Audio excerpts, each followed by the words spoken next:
Hare Krishna. Om Ajnanatimirandhasya Jnananjana Shalakaya Chakshurum Nilitam Yena Tasmai Shri Gurube Nama Nama Om Vishnupadaya Krishna Prestaya Bhutale Srimate Bhaktivedanta Swami Niti Namine Namaste Saraswate Deve Gauravani Pracharine Nirvishesha Shunyavadi Paschatya De Satarine Namo Mahavadanyaya Krishna Prema Pradayate Krishnaya Krishna Chaitanya Namine Gauratishe Namaha He Krishna Karuna Sindhu Dina Bandhu Jagatpate Gopesha Gopika Kanta Radha Kanta Namastute Tapta Kanchana Gaurangi Radhe Vrindavaneshwari Vrishabhanu Sute Devi Pranamami Hari Priye Vancha kalpa taru vaishya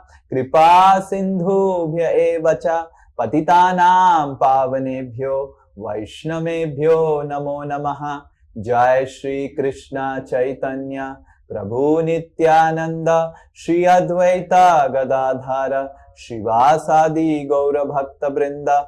Hare Krishna Krishna Krishna Hare Hare Hare Rama Rama Rama Hare Hare.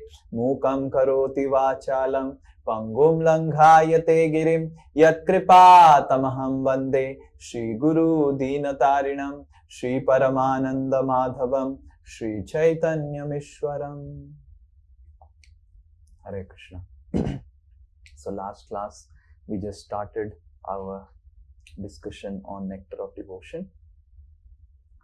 So today we will be discussing on the preface of the nectar of devotion. I hope all of you have started studying nectar of devotion. Yes, raise your hands if you have started studying nectar of devotion. Yes, very good. So we will be discussing about the preface of the next nectar of devotion, what Srila Prabhupada speaks in the preface.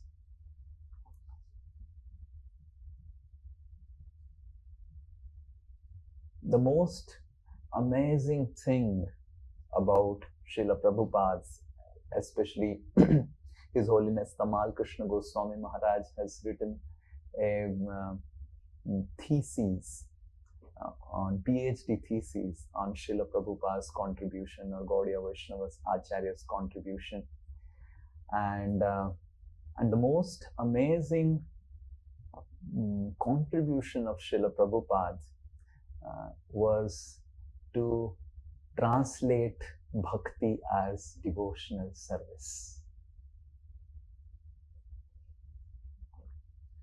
So generally we have a notion that Bhakti is emotion, but Srila Prabhupada translated it as devotional service. So it is neither an emotion nor an action. It is action enriched with spiritual emotions for Krishna. So that's the first thing that Srila Prabhupada clearly mentions, that Bhakti is devotional service. It is active engagement with, enriched with spiritual emotions. It is not just any type of activity. It is active engagement enriched with spiritual emotions. So we must understand this principle, this fact very, very nicely, as Srila Prabhupada in this preface is explaining that Bhakti should not be taken as some imaginative ecstasy or some speculative ecstasies. So it is action, but those actions are enriched with emotions. And so that's the first point that preface has, that Bhakti is devotional service versus traditional translation of as devotion. So this is traditional or conventional understanding, and Srila Prabhupada gave a very unique understanding of bhakti, that is devotional service. And what is meaning of devotional service? It is neither action, it is neither emotion, it is actions enriched with emotions for Krishna.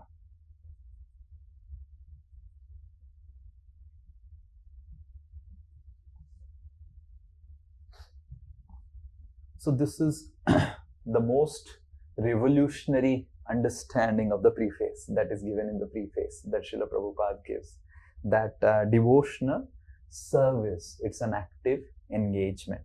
And then Srila Prabhupada goes on to explain what is the meaning of the word Bhakti, Rasa, Amrita. Oh, why it is becoming like this? Sindhu. Okay. So Srila Prabhupada explains each of this. You will read that.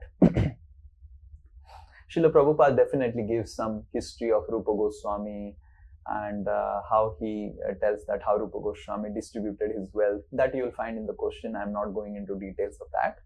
Rupa Goswami, we already discussed about Rupa Goswami in the Nectar of Instruction section, and you read that. And also I have given a class on Rupa Goswami on in YouTube, you will find. So you can hear that class on Rupa Goswami for further more understanding about Rupa Goswami and what all pastimes he had with Chaitanya Mahaprabhu. So, but we will discuss more on the philosophy that Srila Prabhupada is mentioning. Okay. So, Bhakti, Rasa, Amrita, Sindhu. So, first Srila Prabhupada defines what is Rasa, because this is the most difficult of all these four words. Sindhu is very clear, ocean. Amrita is very clear, nectar. Bhakti is very clear, actions enriched with emotion. So, first Srila Prabhupada defined Bhakti. So, this is defined here. And Bhakti was, definition was itself revolutionary. Then Srila Prabhupada defines Rasa, which is also very revolutionary, Srila Prabhupada, the way he describes Rasa. So, once we know that Bhakti is service,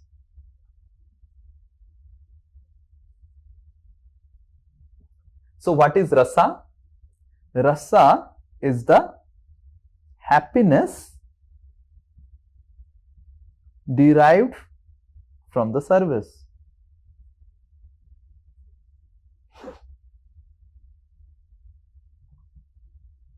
So first, Srila Prabhupada defines Bhakti as service with some emotions involved. And what is Rasa? Rasa is the happiness that we derive in doing that service. And then Srila Prabhupada goes on to explain the difference between Bhakti Ras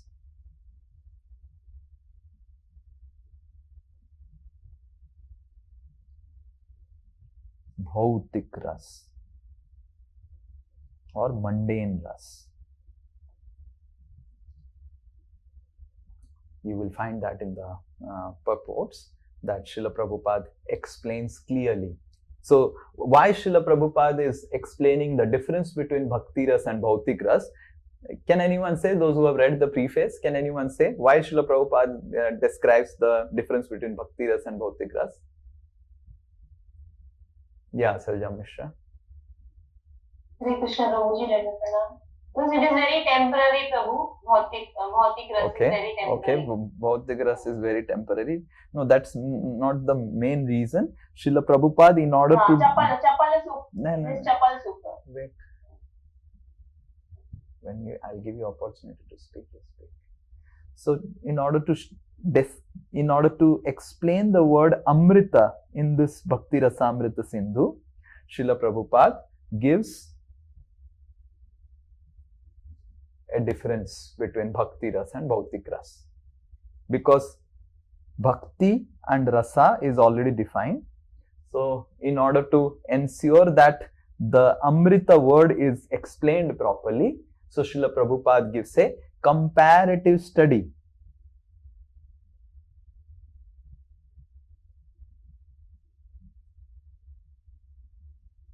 of Bhakti Ras and Bhautik Ras. Okay. So, with that comparative study, you can easily understand what is Bhakti Ras and how it is Amrita. Right. So, first Srila Prabhupada explains Bhautik Ras, and then by explaining Bhautik Ras, by comparative study, contrast, he will explain how Bhakti Ras is Amrita. So, Srila Prabhupada explains that how Bhautik Ras is filled with Bhoga Tyaga.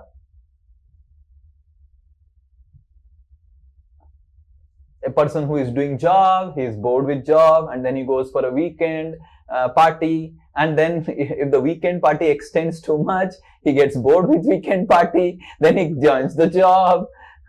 So if a person is getting married, then he gets bored with marriage, then he thinks about Prabhuji, how nice Prabhuji's life is. A person who is brahmachari, he gets bored with brahmachari, he thinks of getting married.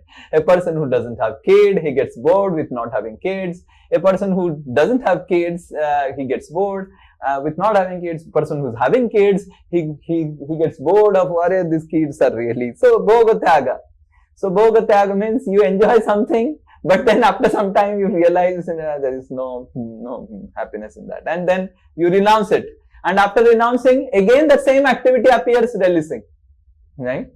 So by Friday you are frustrated with work, and you spend some time in the weekends with your family, and you're so happy. And Sunday evening there is a fight between your wife and yourself, and then by Monday the work looks very lucrative now. Right? So this is Bhoga Tyaga. Bhoga Tyaga means that you enjoy, and then you get frustrated, you renounce, and again the same thing, you feel enjoyment. Right? I don't know how many of you have experienced this Bhoga Tyaga. Yes. Can anyone give an example of Bhoga Tyaga from one's personal life?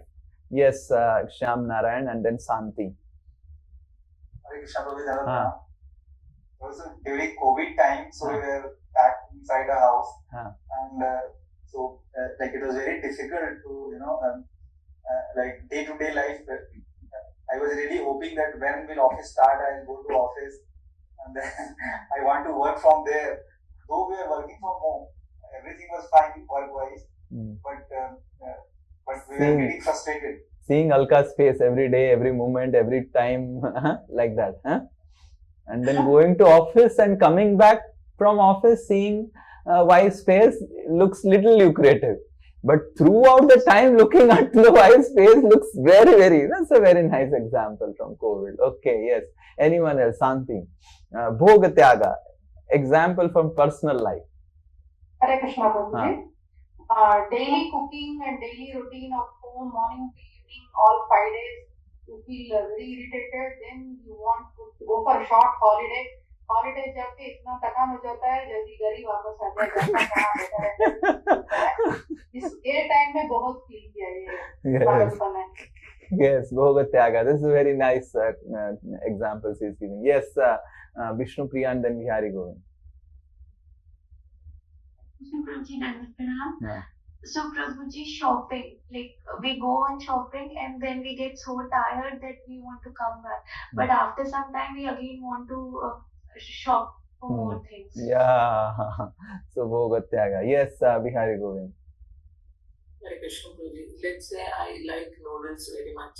So I eat noodles today, it will be very nice. But tomorrow again, if I continue to eat for 2-3 days, then it will be so boring. But if we stop and then after a week or after a couple of weeks when we eat, wow, the noodles are so good. So it will be like that. Yesterday, Bihari Govind made iPad noodles. Or what? So all of you can contact him for how to make it. So yes, the noodles example was good. Yes, Santanu. Hare Krishna Prabhuji. Prabhuji, sometimes we will get like back-to-back invitation for marriage or something because we have not done, so we think we'll eat, and we eat so many invitations, and then we are looking for like dal chawal from milega. Don't want to eat. Okay, but at least Dasosmi's invitation you take. Other invitations you can miss. Otherwise, devotees will be frustrated.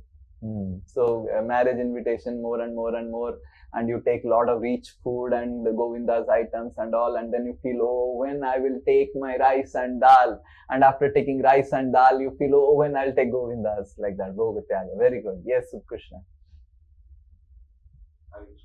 It happens when I take only sweets, a lot of sweet, too much of sweet. So, uske baad you will feel sleep, or your head will become very heavy, and you will not able to work because it takes a lot of energy to digest. So next time I feel if I just see sweet, I'll avoid again. And again, after some time, you take. Okay, that's very nice. So all of you understood the concept of Bhogatyaga. And the next is, one may think that, okay, very nice, Bhogatyaga, I enjoy the Bhoga, and I enjoy the Tyaga, and I enjoy again the Bhoga, and it keeps on going on, what's problem? Then Srila Prabhupada explains that this is Chapala Sukha also. Even this Bhoga Tyaga will also end. It is not eternal. So, it is also temporary based on death. Even Bhoga Tyaga also, whatever enjoyment we get through Bhoga Tyaga, that also can get completely stopped by death. Srila Prabhupada explains how this is very flickering and fleeting. Some little time is there and you enjoy, and then again death takes away everything, whatever you have accumulated. But in comparison to Bhautik Ras, which is filled with Bhoga and Tyaga, Bhakti Ras, Srila Prabhupada explains, is ever fresh and it is eternal. And that's how Srila Prabhupada gives these two translations for the word Amrita. That is fresh and eternal. So it is ever fresh. You don't feel like bored, and it is eternal. Whatever you do, Srila Prabhupada says about quoting that Bhagavad Gita verse, Swalpamapyasya dharmasya trayate mahato bhayat. Trayate mahato bhayat. Right? So, now the third principle that Srila Prabhupada gives later on, then Srila Prabhupada goes on to explain how love, everyone wants to love someone, but we repose our loving propensity to Krishna. So, this Bhautik Ras has another quality, that is, it is never satisfying. There is always a hankering. There is always a hankering. You get something, you don't get satisfied. The very fact that, so you get a 1 BHK flat, you're not satisfied, you want a 2 BHK, and you think that 2 BHK flat will satisfy me, then you want a 3 BHK, 4 BHK. So the Bhautik Ras is always hankering us. So it has hankering and lamentation.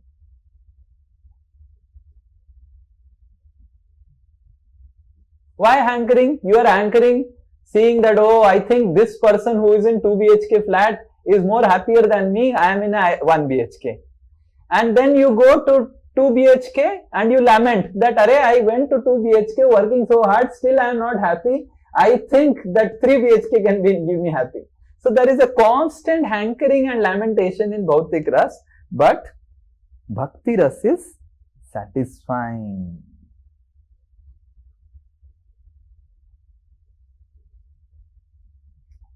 So, Srila Prabhupada explains this in terms of love, and this is explained in terms of service. These two are explained in terms of service, and these 3 and 4. And the last, Srila Prabhupada mentions a very important point, that Bhautik Ras makes us selfish.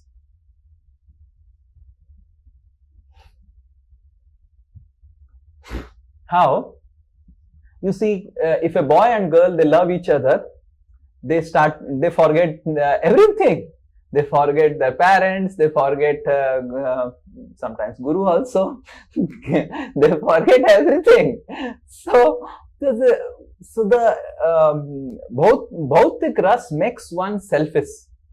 It makes one forget everyone else. But Bhakti Ras makes one selfless. So when one loves Krishna, Srila Prabhupada explains that he starts loving everyone. He doesn't forget anyone. So Srila Prabhupada gives that analogy that it is one switch you switch on, then everything gets enlightened. First thing. Second thing, Srila Prabhupada also gives analogy of stomach. You put food in the stomach, everything gets energized. And Srila Prabhupada gives the third analogy of putting water on the roots, everything, all the whole tree gets nourished. Right? So Bhakti Ras is selfless and it makes us love everyone. And Bhautik Ras makes us selfish and center our love only to the beloved.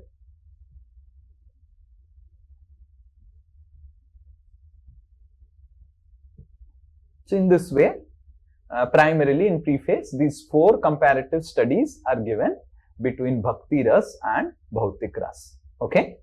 And then Srila Prabhupada says about how this nectar of devotion it will help us to stimulate our love for Krishna in the 5 different rasas, right? It is a science and it will help us to how to nurture devotional life and also how to develop a relationship with Krishna, which is Amrita, right? Okay? Is this clear? Now, we will see what we can learn. This is what Srila Prabhupada explains in the purports, and furthermore you can answer the questions and all. Now we will see what we are going to learn. So how many devotees are there? Okay. So divide, actually I see some satsang basics devotees also there.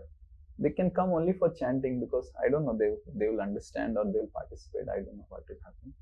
Okay, whatever. So so this what all of you have to do, all 4 groups, please hear now the group discussion very carefully. Okay. So all the 4 groups will do the same question. Okay, will do the same question. So the question is, why Bhakti Ras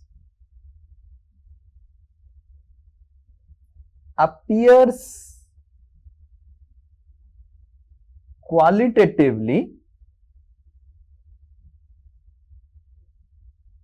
like Bhautik Rasa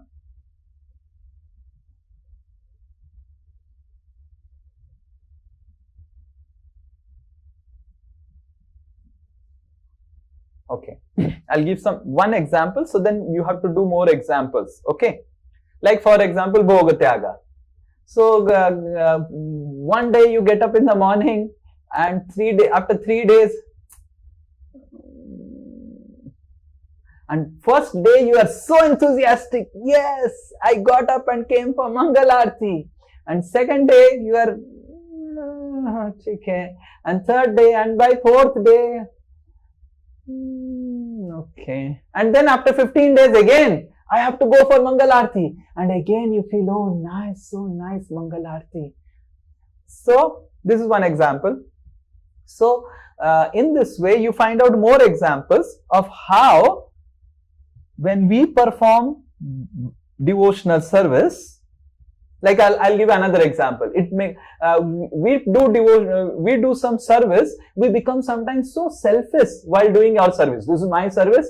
I don't care whether others are doing service or not, what they are doing, how their service is going. So we sometimes don't even help others in their service, right? We become very self-centered. This is my service. मैं कर दिया सेवा, बस हो गया. We do, if someone asks us also, we don't even ask, Prabhuji, how is your service going on? Any help you need? So we are just focused in our service, finished. So we are doing both Bhakti Ras, but we are developing qualities like Bhautik Ras, right? And there is hankering and lamentation also. That examples you find out. And it is Chapala Sukha also. There is some, sometimes it remains, sometimes it goes away. So why the Bhakti Ras appears qualitatively like Bhautik Ras?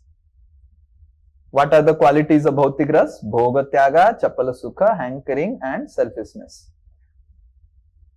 So what all you have to do in the groups is that you have to answer these two questions. Why and how? First maybe how, and second is why. Okay. So for every how, you have to link why. Okay. Let us say, for example, I say how.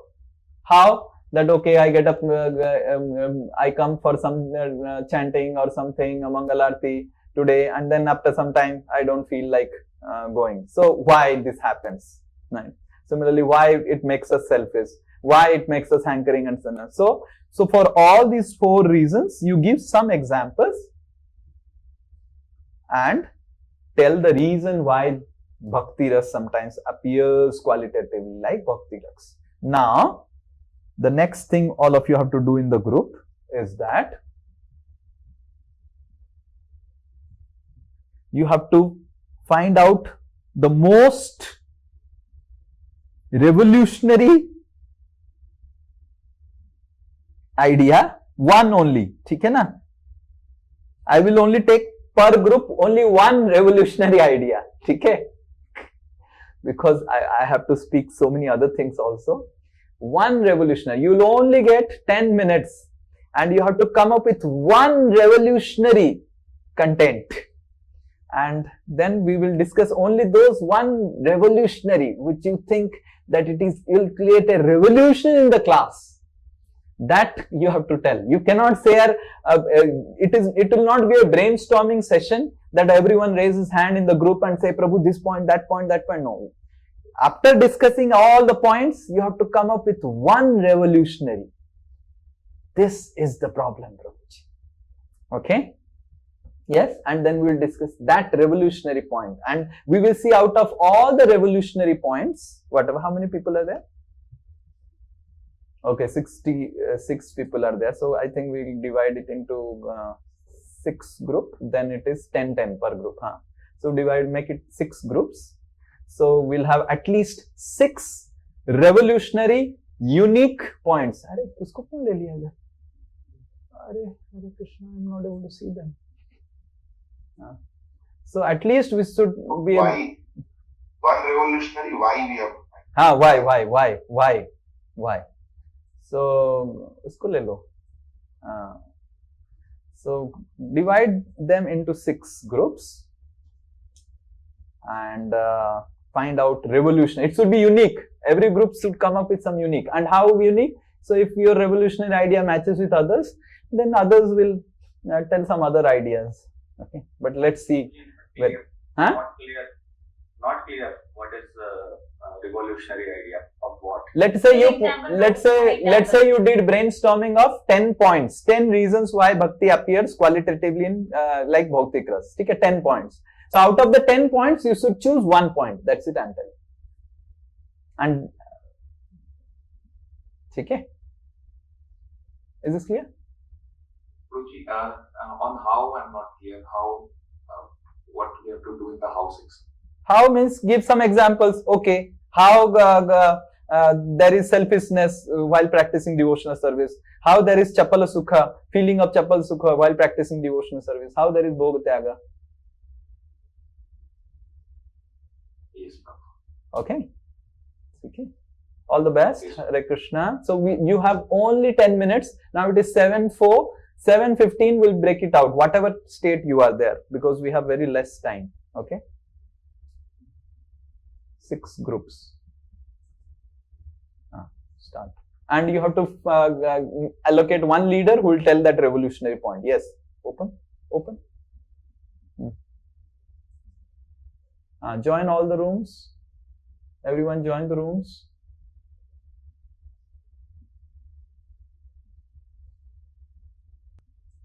Hare Krishna.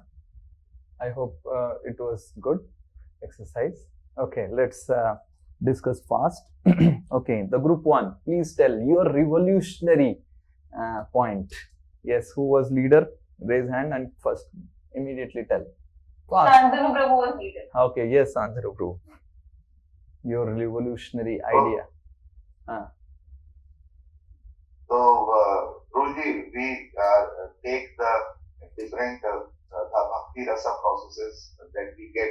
We are supposed to get Rasa out of it, the spiritual, but we are taking it in a material way or getting an experience of material Rasa because we lack two things, that is, to know the value of Krishna consciousness and one thing you tell. The desperation. We still don't understand the value of Krishna consciousness. Okay, so don't understand the value of. You don't have to explain. Don't understand the value of nectar of devotion. Okay, very good. Yes, group 2, please fast. Pavitra Maitri Mata is leader. Yes, please. Pavitra Maitri, go ahead. Prabhuji, हमारी भक्ति we think we can do alone, but we have to do it. We think we can do alone. So that is the reason we find Bhautik Rasa. Yes, third group. Prabhuji, because we put bhakti on material platform and measure it also on material terms. We measure bhakti on measure bhakti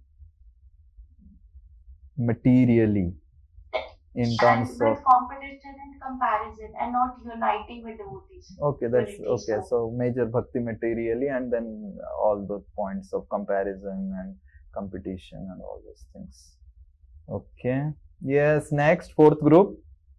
Hare Krishna. We do devotionals such as thinking how it will give me happiness instead of thinking how it will give Krishna happiness. Okay, how I will be happy through bhakti. Very good. Yes. Next, group 5. Hare Krishna Prabhu, Dandavat. हाँ बोल दंडवत बोलिए. Our enjoyment or rasa in bhakti is also on sensual level, not level of soul and. Okay, so we try to find sensuous happiness from bhakti. Okay, group 6. Prabhu, we still have faith that this material world can give us lasting pleasure. Yeah, hopes for enjoying material world. Very good. That's a very nice point. Yes. So all these are very, very revolutionary points. Most revolutionary is definitely the 6th point, and most revolutionary is also the 3rd point, and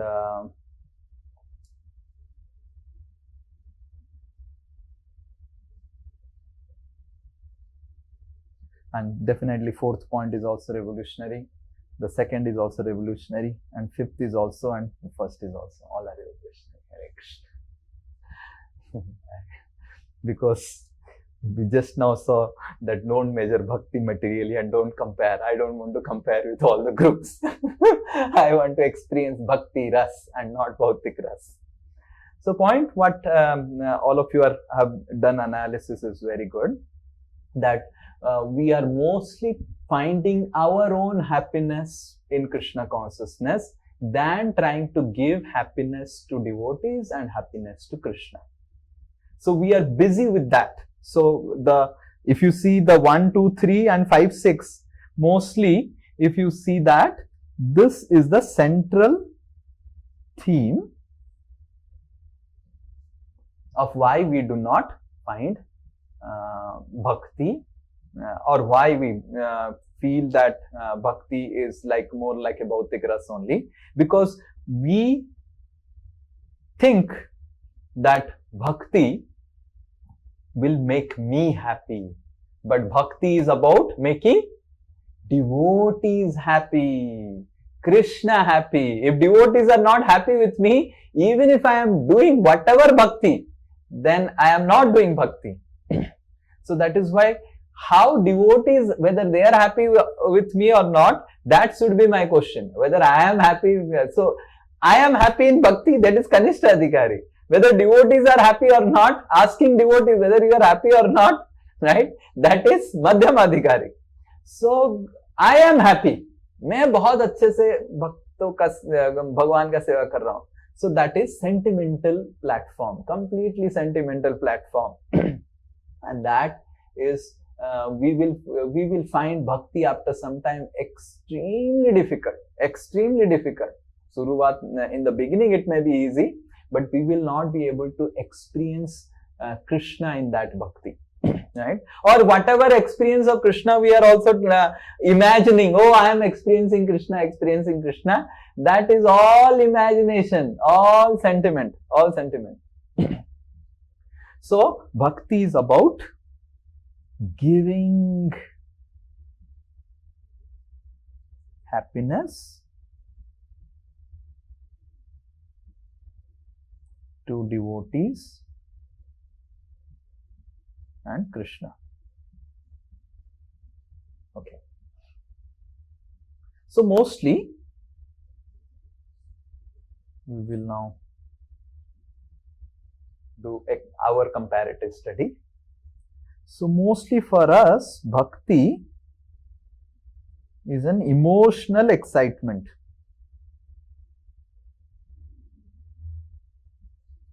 Than a spiritual experience.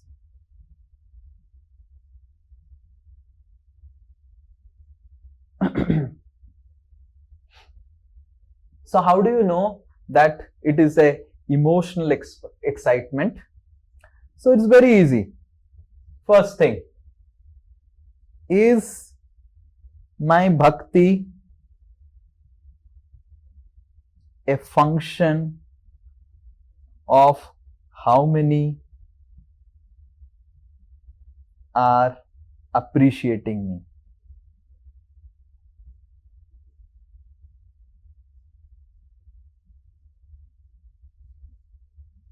If no one appreciates, oh, theek hai, I don't feel so. Or I would like to do those services which gives a public appreciation. So then it is whatever, even if experience you are getting in bhakti, it's all based on emotional, mental excitement. You have not started experiencing spiritual experience. And the second, does my enthusiasm stay same in difficulty?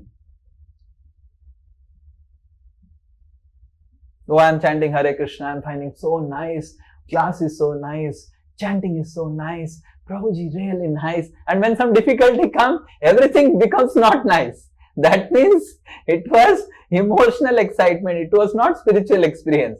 Because if it was spiritual experience, then if something goes bad, still you continue. If your health goes bad, still you continue. If health is good, continue. So your steadiness will determine whether your bhakti is emotional excitement or a spiritual experience. Next, very important, am I becoming humble and grateful and respectful as I go on ahead? Am I becoming respectful? Am I dealing with devotees in a Vaishnava way? There may be disagreements, there may be everything, but am I maintaining able to follow the Vaishnava etiquettes in my dealings with devotees? right? Am I becoming humble? Am I becoming respectful? Am I becoming grateful for the association of devotees? Am I becoming gentle? Or I am becoming more critical? So this is a very important understanding, that whether I am just doing bhakti out of emotional excitement, or am I really experiencing Krishna? Because someone who experiences Krishna, he'll naturally become humble. He'll naturally become respectful. He'll naturally become grateful. He'll naturally become gentle. Because Krishna is most gentle. Because Krishna, you see how gentle was. If you read Bhagavatam 10th canto, Indra had just done all nonsense in Vrindavan, and Indra has come to pay obeisances to Krishna, and then Krishna is so gently speaking. Even Krishna is also telling Indra, you remain Indra. I don't want to take away your position as Indra. Remain Indra. You are attached to your position, you stay as Indra. But Krishna is so gently speaking. Even chastisement also Krishna is giving so gently. So am I becoming humble? Am I becoming grateful? Am I becoming respectful? Am I becoming gentle? This also shows that whether I am really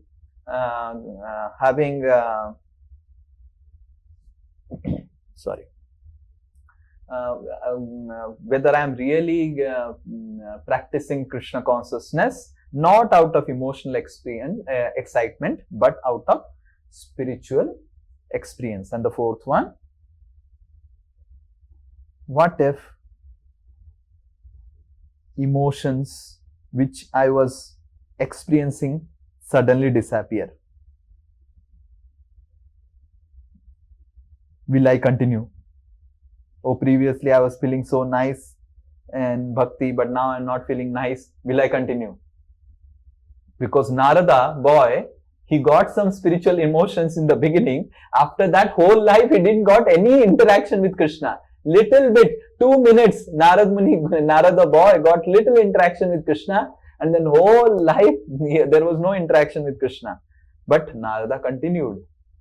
So then it was not just an emotional excitement, it was actually a spiritual experience. So how do I know that Narada boy had an spiritual experience? Because Narada boy, when he was small boy, and Narad Muni was in previous life small boy, he was just meditating on Krishna, and immediately he heard the voice of Krishna and he saw the vision of Krishna. But after that, Krishna disappeared, and Narada was trying to somehow other concentrate, and Krishna was not appearing, and finally Krishna said, Narada, boy, Bascha, Tata, you are not qualified now to see me. I just gave you some drops of ecstasy so that you continue nicely throughout life. And whole life, Narad Muni didn't got any darshan of Krishna. There was no YouTube that time. There was no deities and temples that time that Narad can go and take darshan. He was just roaming around and searching for Krishna throughout life. That means that experience that Narada boy got was not emotional excitement, but spiritual experience, because the emotions disappeared, but Narada continued, right? So in this way, by these 4 parameters, we can understand whether all we are experiencing emotional excitement in bhakti, or we are actually experiencing Krishna in our devotional practices. Okay. Now then, how to experience Krishna in our devotional practices? Try doing this. Try make your bhakti independent of appreciation. Whether anyone appreciates or not, do your bhakti. Try to make your enthusiasm stay same in difficulty. Even if difficulties come, okay. My basic Krishna consciousness I will do. I will chant 16 rounds, I'll attend classes, I'll go for yatra, I will read Srimad Bhagavatam. Continue. This is different. Material world, sometimes there will be difficulty, sometimes there will be no difficulty, right?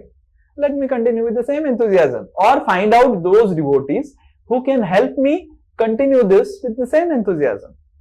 Am I grateful?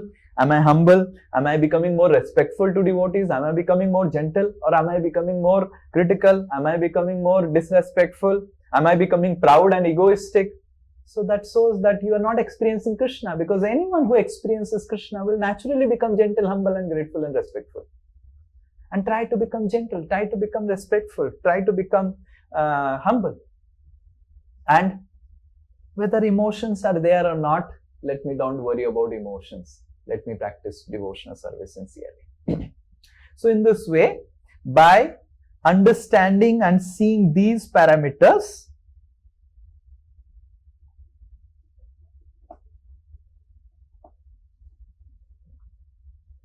we can find out whether our bhakti is mostly an emotional excitement or we are actually deriving spiritual experience from devotional service. Okay? Is this clear? Now we will go to some solutions. And then I'll take some question answers. How to really make bhakti ras truly Amrit. Right now it's not appearing Amrit. It appears poison only. Correct? That is very poisonous. But how to make it truly Amrit? The first thing which I have written down is segregate.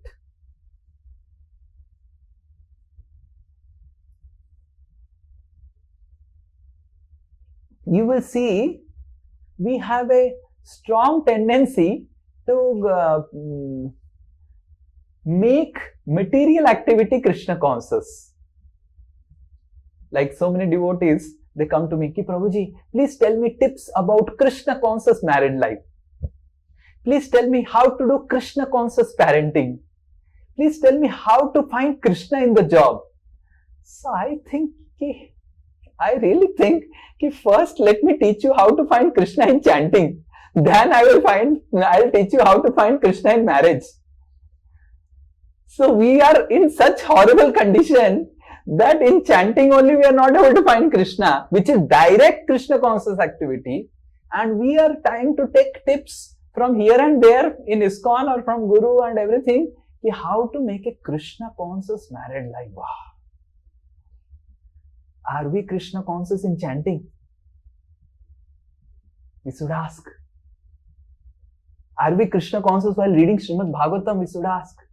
Forget about seeing my wife in a Krishna conscious way. Wow, it's like seeing my husband in Krishna conscious way, seeing my family life in Krishna conscious way. So the first thing is that we need to segregate core Krishna conscious activity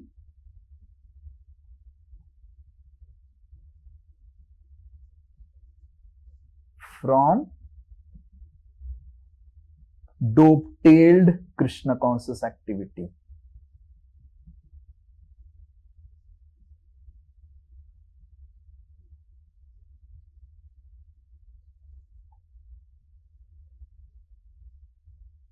Forget about now making your marriage Krishna conscious. Whatever marriage you are doing, whatever married life you are living, okay, live. First make chanting Krishna conscious, because that is the core Krishna conscious activity. Now, what is the parameter of how to know core Krishna conscious activity is? No one. I will not write one. Right? No one except Krishna knows its quality. Like I'll give an example so that you understand very nicely the core Krishna conscious activity. Sri Nitai Das, I'll give my personal example so that I don't want to take any other name. So Sri Nitai Das read on Thursday some Srimad Bhagavatam topic, and he read some Srila Prabhupada purports and everything, and he read out on Thursday, and on Sunday morning in Satsang Advance he spoke about the same things what he read on Thursday. And all the devotees that were assembled on the Sunday morning in Satsang Advance, everyone just send him WhatsApp again and again and again and again. Prabhu, what was the wonderful class you gave? Prabhu, your realizations are so nice. You are this and that. Is it a core Krishna conscious activity now?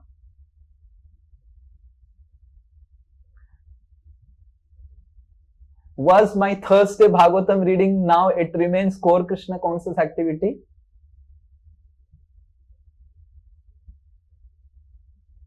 It depends on how you take that. Yeah, but generally I am a conditioned soul, so generally how will I take it? let us accept Sri Nitai, agree and accept Sri Nitai Das as a conditioned soul. So how the conditioned soul like Sri Nitai Das will take it? Huh?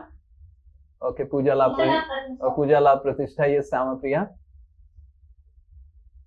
Prabhuji, maybe that reading which was done on Thursday also could have been the intention that on Sunday I will give the class.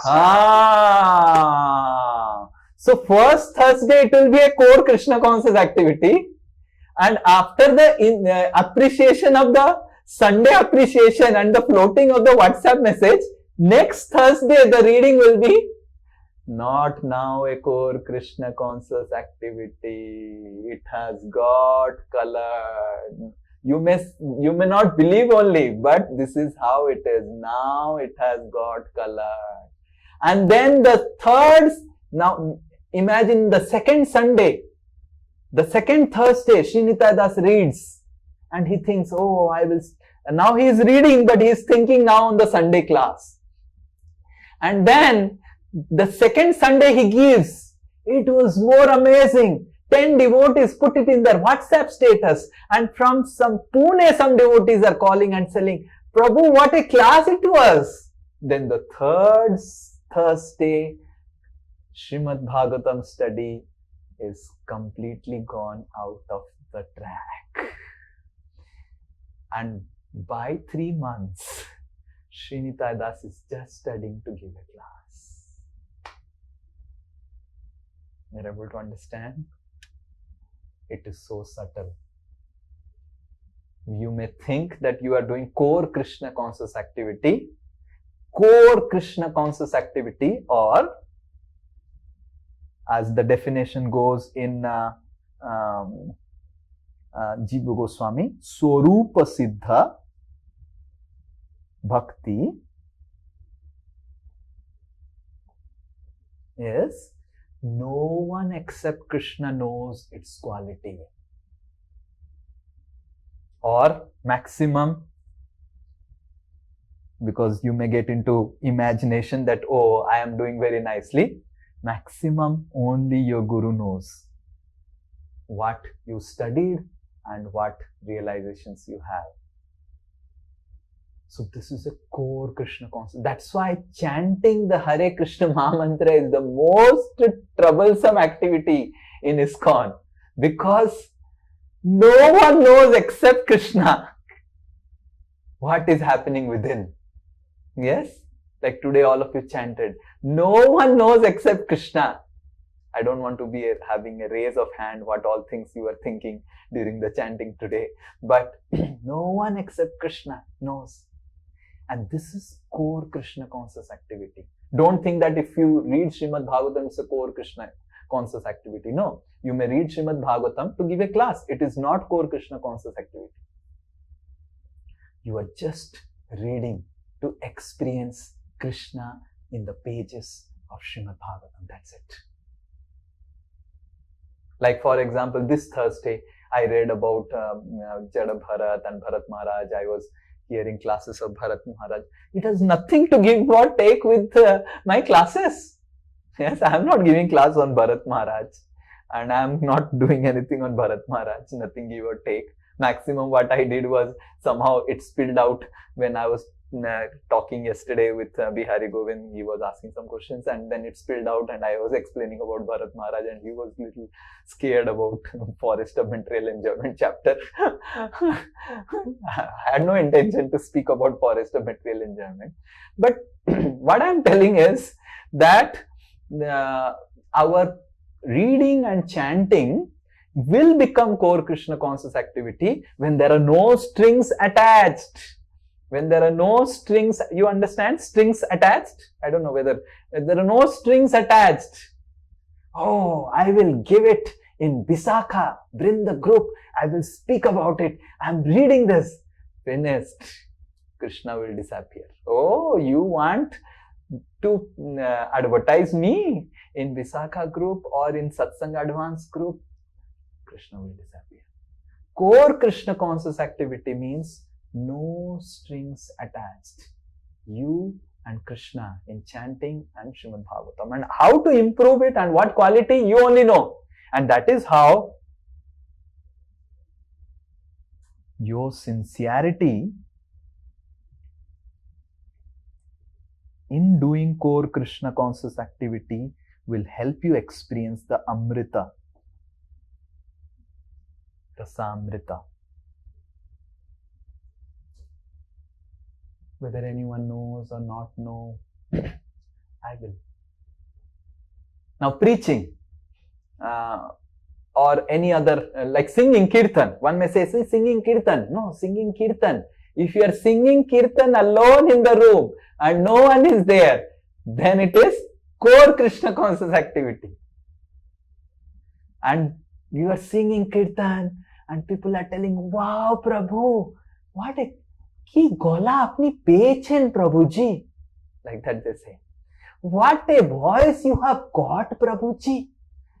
Your voice just touches the heart. Krishna is manifesting in your voice, Prabhuji.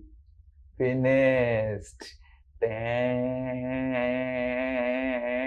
And all the virus are roaming around in the mind of Sri Nitai. Oh, Syama Priya herself is a good kirtaniya, but she appreciates my kirtan, you know. Actually, I am a great soul. Like that. So, the whole consciousness is now not core Krishna conscious activity. Though externally you are doing core Krishna conscious activity of singing a kirtan, giving a class, these are very core Krishna conscious activity. So even in core Krishna conscious activity, we may not experience the Bhakti Rasa Amrita because we are not doing the direct core Krishna. So first we have to ensure that how much really core Krishna conscious activities I am doing in a week and in a day and in a month.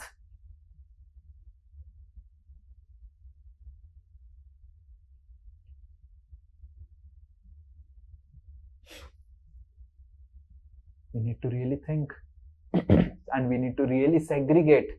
Forget about making your marriage Krishna conscious, doing parenting in a Krishna conscious way, doing job in a Krishna conscious way. बहुत दूर की बात है. Start doing chanting, reading Srimad Bhagavatam, hearing of Maharaj lectures or Prabhuji's lecture in a Krishna conscious way.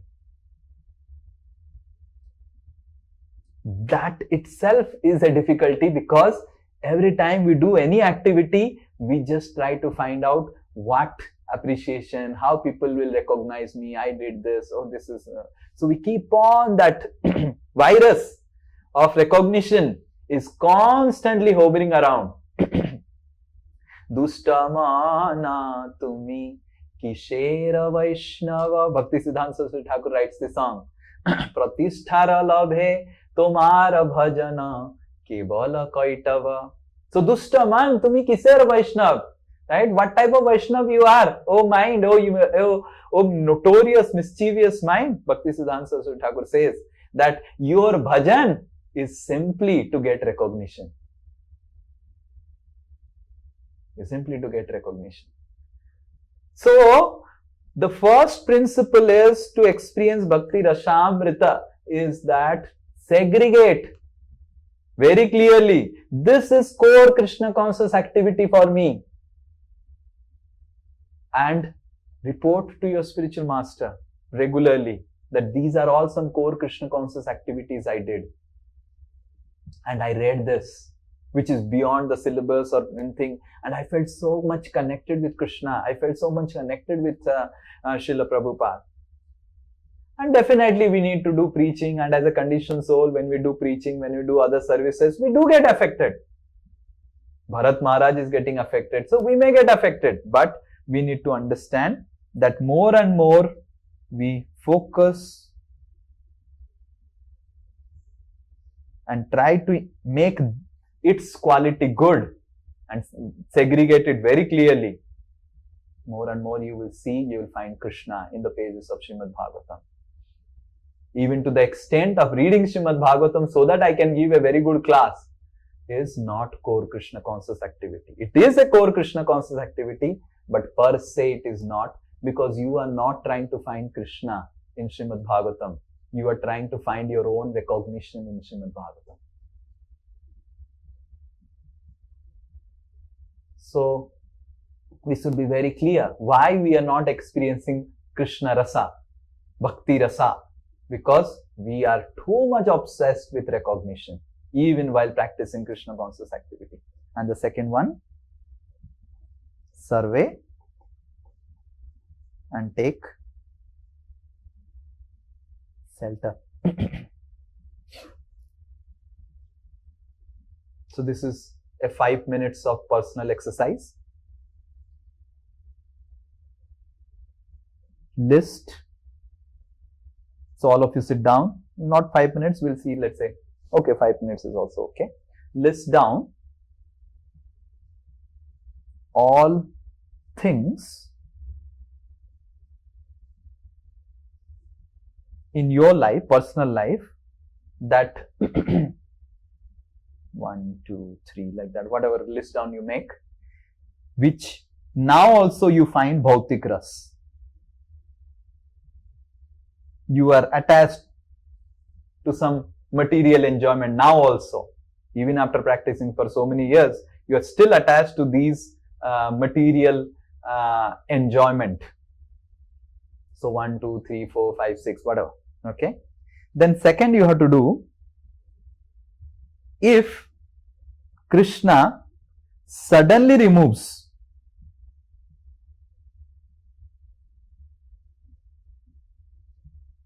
some of them, suddenly, it's like today you had and next day or next moment you do not have, then is there any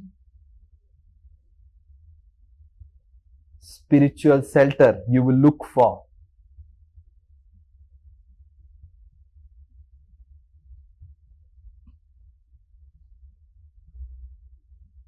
And what is that spiritual shelter?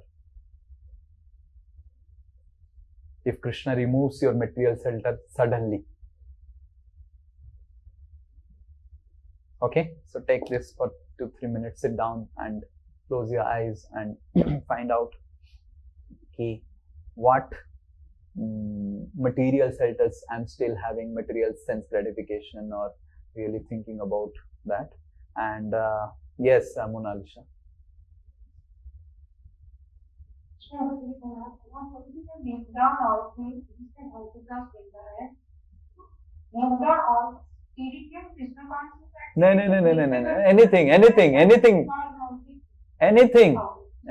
Anything where you are finding mundane pleasure. Okay. Yes. Second wala, if imagine I am finding great pleasure in eating nice food, and imagine I get such stomach problem, and for doctor says now that give up sweet, you have got diabetes and you have to give up sweet for your life. Imagine. So your material shelter is gone. You loved sweets and the doctor says now you have got diabetes and gone. Material shelter is gone. So what is the spiritual shelter? Do you have any spiritual shelter to tolerate that immediate withdrawal of your material shelter?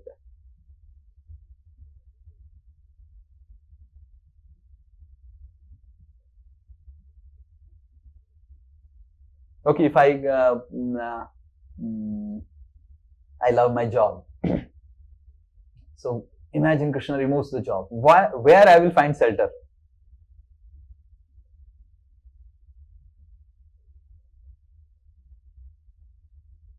Okay, yes, Monalisha.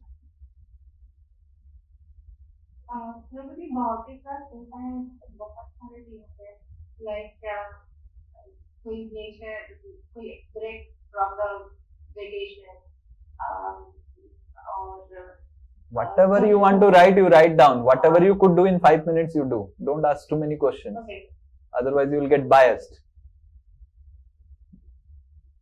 Whatever. Okay, going for vacation, this, that, good food, shopping, good dress, gold, house. money, sweet words.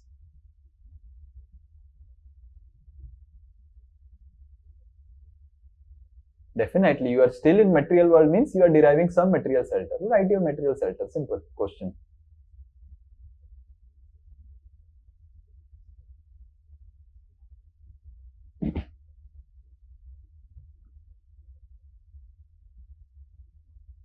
And for every shelter you write down, agar Krishna immediately removes it, where I will find spiritual shelter? Like that. That's the question. So, write down material shelter.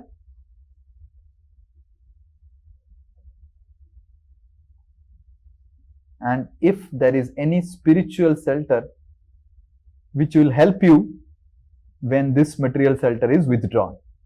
So like that. One.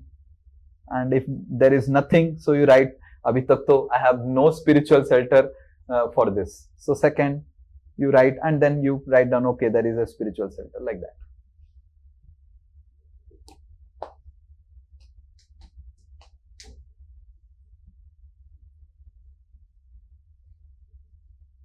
Sorry for making you really put on task. But if you do like this, then Bhakti will be a transformative experience. I want that the classes are not just some intellectual titillation, but there is heart transformation. You really think, you contemplate, you reflect on your devotional service.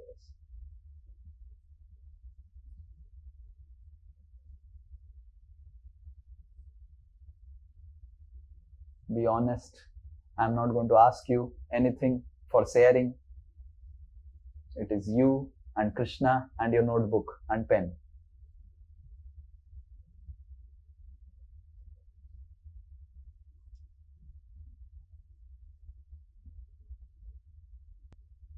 And if you are really doing this exercise sincerely, it will be really scary. My goodness, I have so much of material shelter. How I'm going to remove them and replace them with spiritual shelter?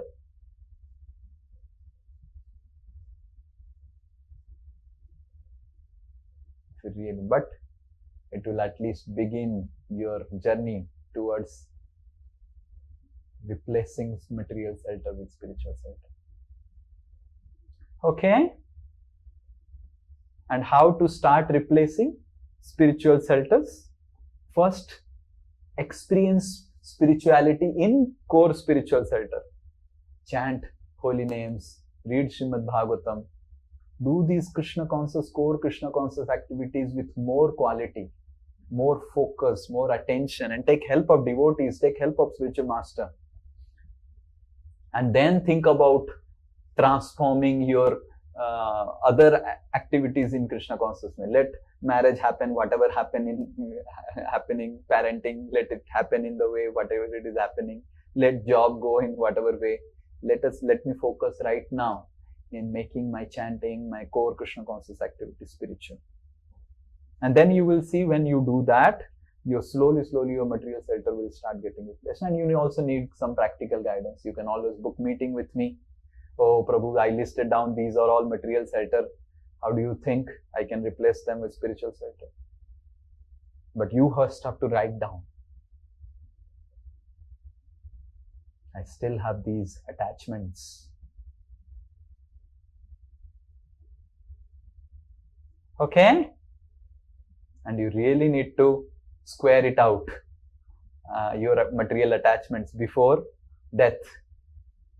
Then only you will able to go back to Godhead.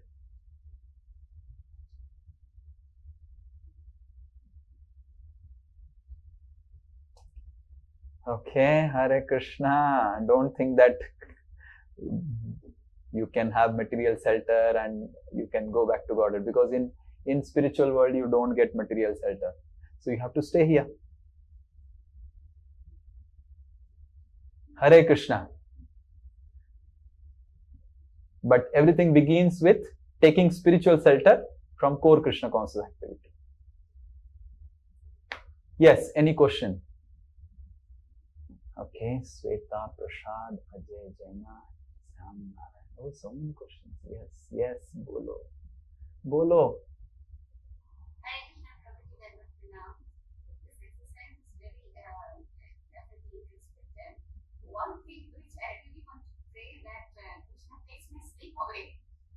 जी के बाद मैं सो ही नहीं पाऊँ and I can chant nicely, at least attentively.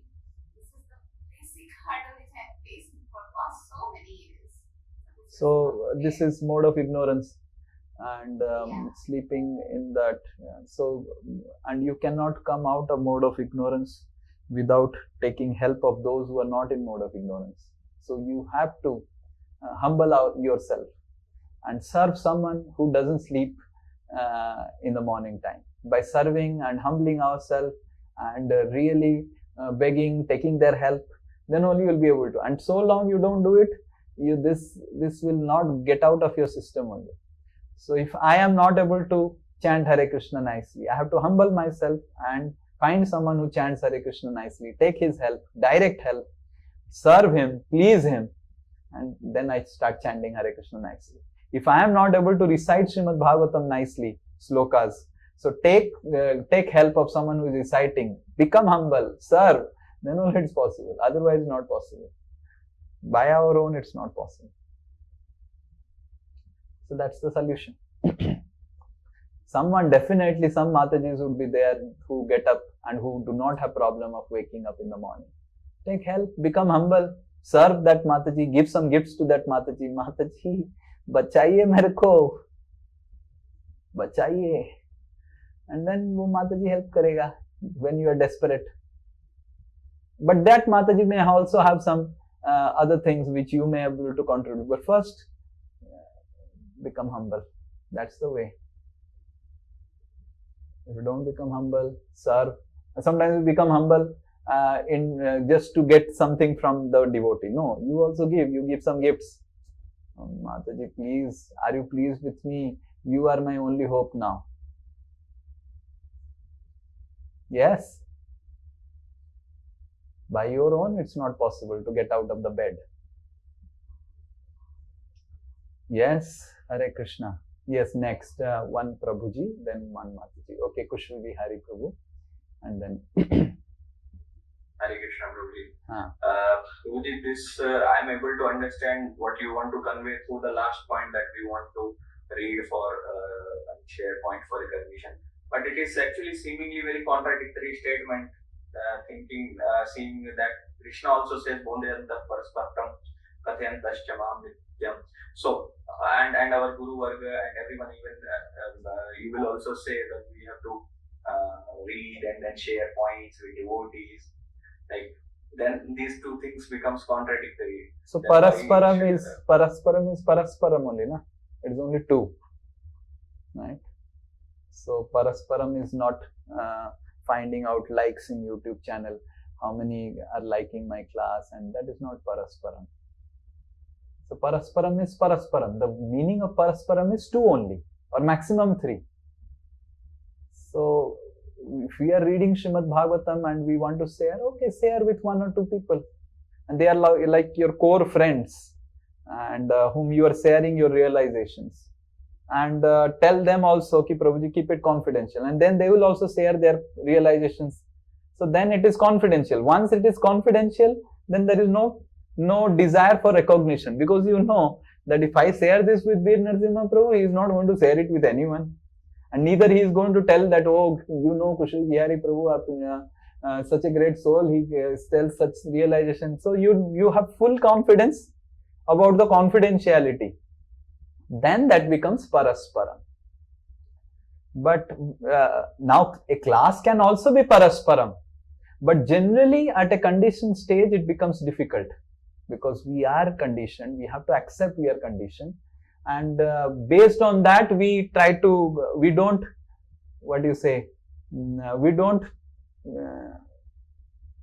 plan our spiritual activity assuming that we are pure devotee. We plan our spiritual activity that assuming that we are conditioned soul. Then it will become easier. So this is natural tendency for a conditioned soul for Puja La Pratishtha. And that's how we should try to see that we don't get affected by Puja La Pratishtha even while doing Krishna conscious activities. While giving donation, try to ensure that it is confidentiality is maintained, so that no one knows how much donation I gave. Try to doing the service. I'm sure even after ensuring that someone knows, it's a different thing. So that helps. in ensuring that we are doing it only for core Krishna conscious activity. But parasparam is required, definitely sharing Krishna conscious realizations and everything is important. But that is different than giving class. Even giving class can also be parasparam. But at this stage, it's difficult. At this stage, it's difficult. At this stage, we do get affected. Yes. Okay. Yes, some Mataji. Let me see who Mataji. Okay, Selja Mishra.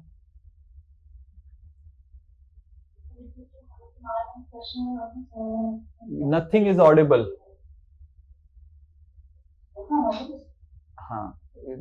It is seeming like that and then went away. Bolo. Now it's clear. My question is not that because slow down. I practice the Bhakti.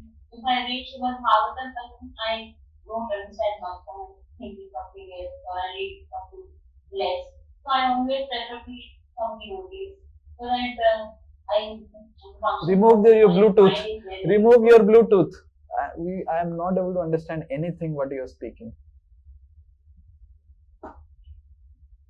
Hare Krishna, Prabhu.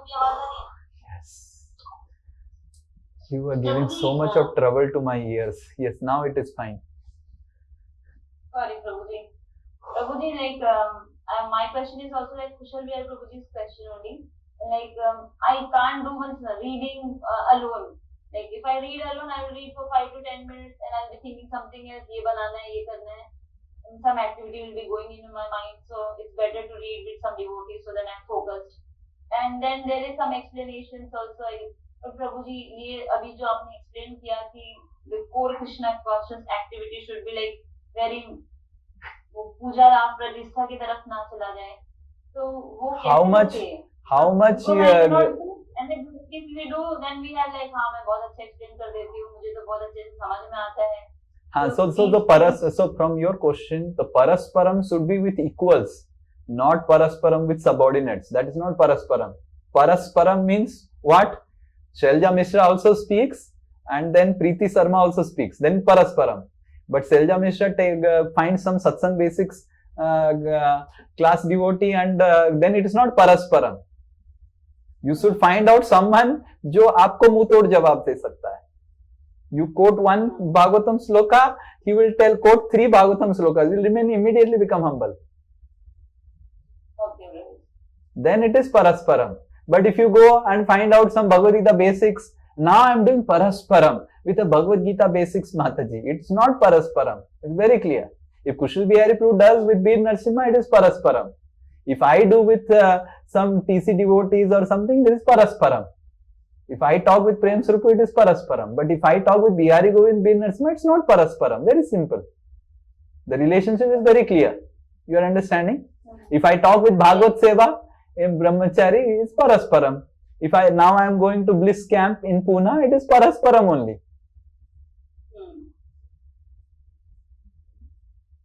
Yes? Yes. You understood the difference between parasparam? With whom you are studying? Who is the category of person you have chosen for your Bhagavatam study, for your core Krishna conscious activity? That is important. What did you understand? So, I understood that with equals we should discuss so that if I am telling something... What is definition of equal? Someone else is there to correct or give me more examples. So it will be better. I will be crushed, then my ego will not be there. I know much better. That is parasparam. That is parasparam. Right? Okay? Yes. Very good. You understood the concept. Yes. What is, I think, Ajay Jaina, he raised hand much before. Hare Krishna, Dhanush Pranam. Prabhuji, Krishna. Polo. Krishna consciousness and material things. So, I think, we need some basic needs of the material requirements to stay alive in this material world, and which will help us so that I can focus to Krishna conscious activities. So, material occurrence is also very much required in your life. We cannot completely detach or segregate material attachment and the spiritual things. It was correlated. That is my opinion, but it's your view. My opinion is that we have material needs, but we don't take shelter of material needs because they are temporary. And if we are taking shelter of our material needs, then we will not be able to go back to God. This is not my opinion. This is opinion of Srimad Bhagavatam. What is the use of Sri Nitai Das's opinion and Ajay Jaina's opinion, XYZ's opinion? We should focus on opinion of Srimad Bhagavatam. We have material needs, that's okay, but we are not taking shelter of the material needs. How do we know whether we are taking shelter of my material needs? Whether I feel that these material needs is because of my endeavor. But if I understand these needs are given by Krishna in order to help me survive in this world, then I am not taking material shelter of my material needs. I am taking spiritual shelter. Some people get depressed. Oh, I am not so intelligent. How my material needs will be managed? Some ladies get depressed. Oh, I am not so beautiful. Which husband I will get? Any boy will marry me or not? So that means definitely every lady has a material need of getting married so that she is stable. But she started taking material shelter of her beauty. I have seen ugliest of ladies getting the best of the husband by mercy of Krishna.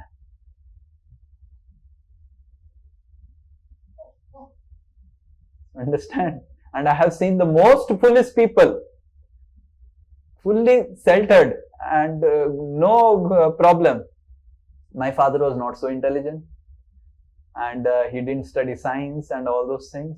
I saw no problem happened for my father because all the time he was so sheltered to Jagannath.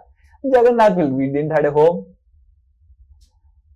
And you may think, oh, Sri Nitai Das is born from my father, but I have personally seen many devotional qualities in my father and mother, which I don't find even in some ISKCON devotees who are practicing after so many years. It was deeply rooted in shelter of Jagannath. We had no clue that how we will, because the owner has already said, get out of the house in 1 month. And now 20 days have passed, only 10 days are remaining and we don't know where to go. And I have seen many times. And my father would say, देखो, my father would have one statement, Jagannath ji का एक चक्का जब घूमता है ना रथ का 12 हाथ आगे चला जाता है एक चक्का घूमने से तो एक बस जगन्नाथ देख लेंगे तो तुरंत मिल जाएगा. And just 2 days, 3 days are remaining. We get a house, then we shift. So you need to understand, yes, material needs are there, but whether we are taking material shelter out of the material needs or we are taking spiritual shelter out of the material needs, that is important. And Krishna knows much better than us what is our need and what is our want. Sometimes we may think, oh, this is my material need. It's not your need, it may be your want. So we should pray to Krishna. Oh Krishna, whatever you think I need, you keep it with me. Whatever you think I don't need, give it in charity to others.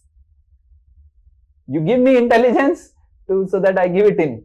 I just keep whatever I need. Do we have that courage to pray to Krishna every day like this? Most of us, we get attached to our material needs and we think, oh, this is my need.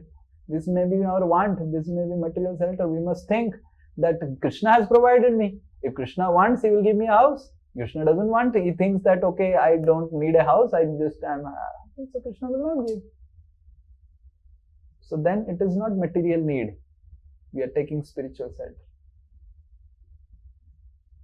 When you were born, when you are a small infant, do you remember?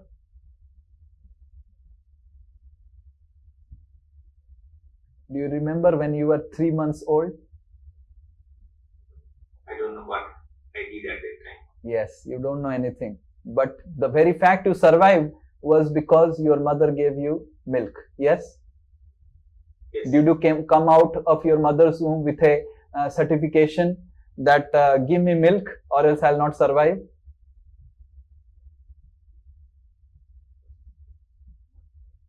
Who inspired your mother to give you milk? Inner. You don't tell inner. Who is there inner? God. Paramatma. Who is Paramatma? Yes, our Supreme God. Who is Supreme God? Yes, we believe Krishna. We believe in Krishna. It is Krishna only. Otherwise, join Bhagavad Gita basics class. We don't believe it is Krishna. It is Krishna. You may not believe. That is your opinion, your problem. So, Krishna is giving. And Krishna will provide. So, when we understand that Krishna is providing, then it is not a material need. It is spiritual shelter. And Krishna will provide.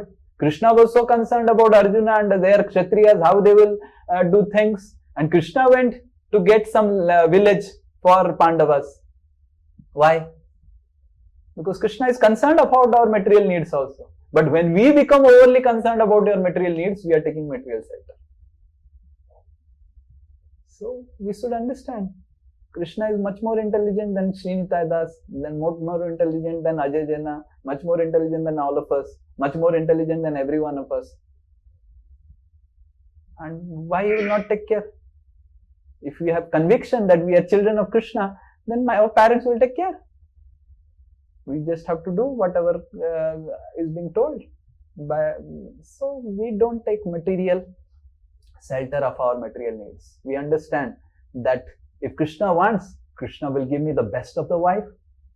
And if Krishna feels that if I get the best of the wife, it will be bad for me, he will give me the worst of the wife.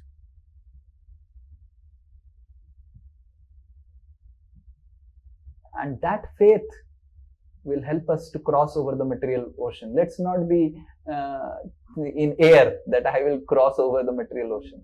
That faith that if Krishna wants that it is best for me to get a worst wife, then Krishna will give me worst wife. If Krishna thinks that it is best for me to get worst health, then Krishna will give me the worst health. And it's good. That trust is taking spiritual shelter. And we must be convinced that Krishna will never give us anything which is not good for us. Suhrutam sarvabhutanam, Bhagavad Gita says. Suhrutam sarvabhutanam. Krishna is the most greatest well-wisher. Beyond our wife, beyond our husband, beyond our guru, beyond our father, mother. Krishna is our well-wisher. Yes. Yes, Hari Bol. Thank you. Hare Krishna. Yes, Sammataji. Yes, Smriti Krishna. And then.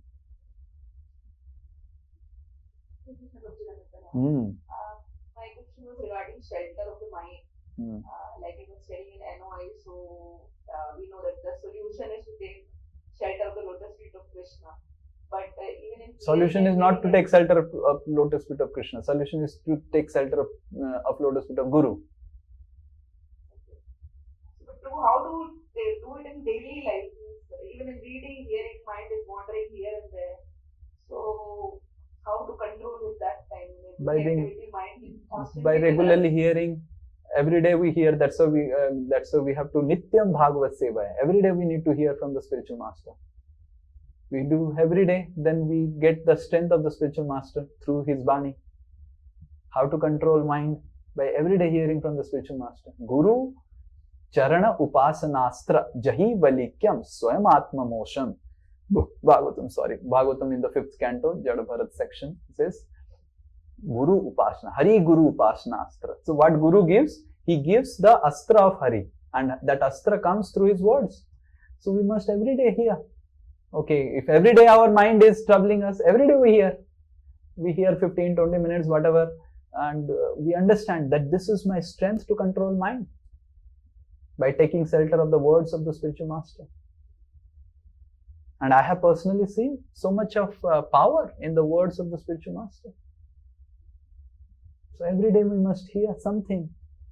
We must feel that every day my mind will trouble me. So every day I must hear and really fall in love with the words of the spiritual master. Then we'll get a lot of strength. From where I get strength? By hearing from my spiritual master. Similarly, from my spiritual master, from where he gets strength? By hearing from his spiritual master.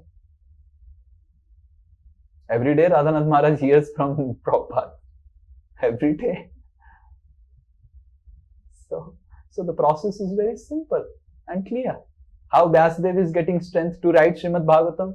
By taking shelter of Narad Muni. Otherwise he wrote all Vedas and Puranas and kya what not he wrote. But by taking shelter of the Bani of Narad Muni, his spiritual master, he could write Bhagavatam. So if Vyasadeva is dependent on his guru for not getting affected by his mind, then who are we? Who is Sri Nitai Das and who is Smriti Krishna? So every day we must. Vyasadeva himself is telling in Bhagavatam, Nityam Bhagavata Sevaya. Every day. And we are doing once in a week to give you a training. And it's not important that, okay, every day I have to hear 1 hour. Even if you hear 15 minutes, but you contemplate throughout the day, what did you hear 15 minutes from your spiritual master? Most of the Prabhupada's lectures are 15 minutes only. Yes? Most of Srila Prabhupada's lectures are 20 minutes only. So it's not just, okay, I heard 15 minutes. I heard 15 minutes. Did I contemplate throughout my day? What did I hear while I am cooking, while I am taking bath? There are so many times where our mind is just here and there. We can use that time to contemplate.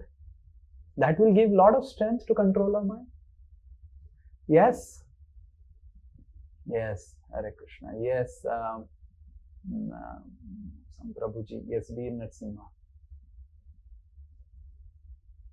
Hare Krishna, So, Prabhu, actually, I want to ask, like yesterday when you were giving class, in that you said that Putana, she was actually very beautiful, and no one could find out that maybe whether she is Putana or some beautiful lady.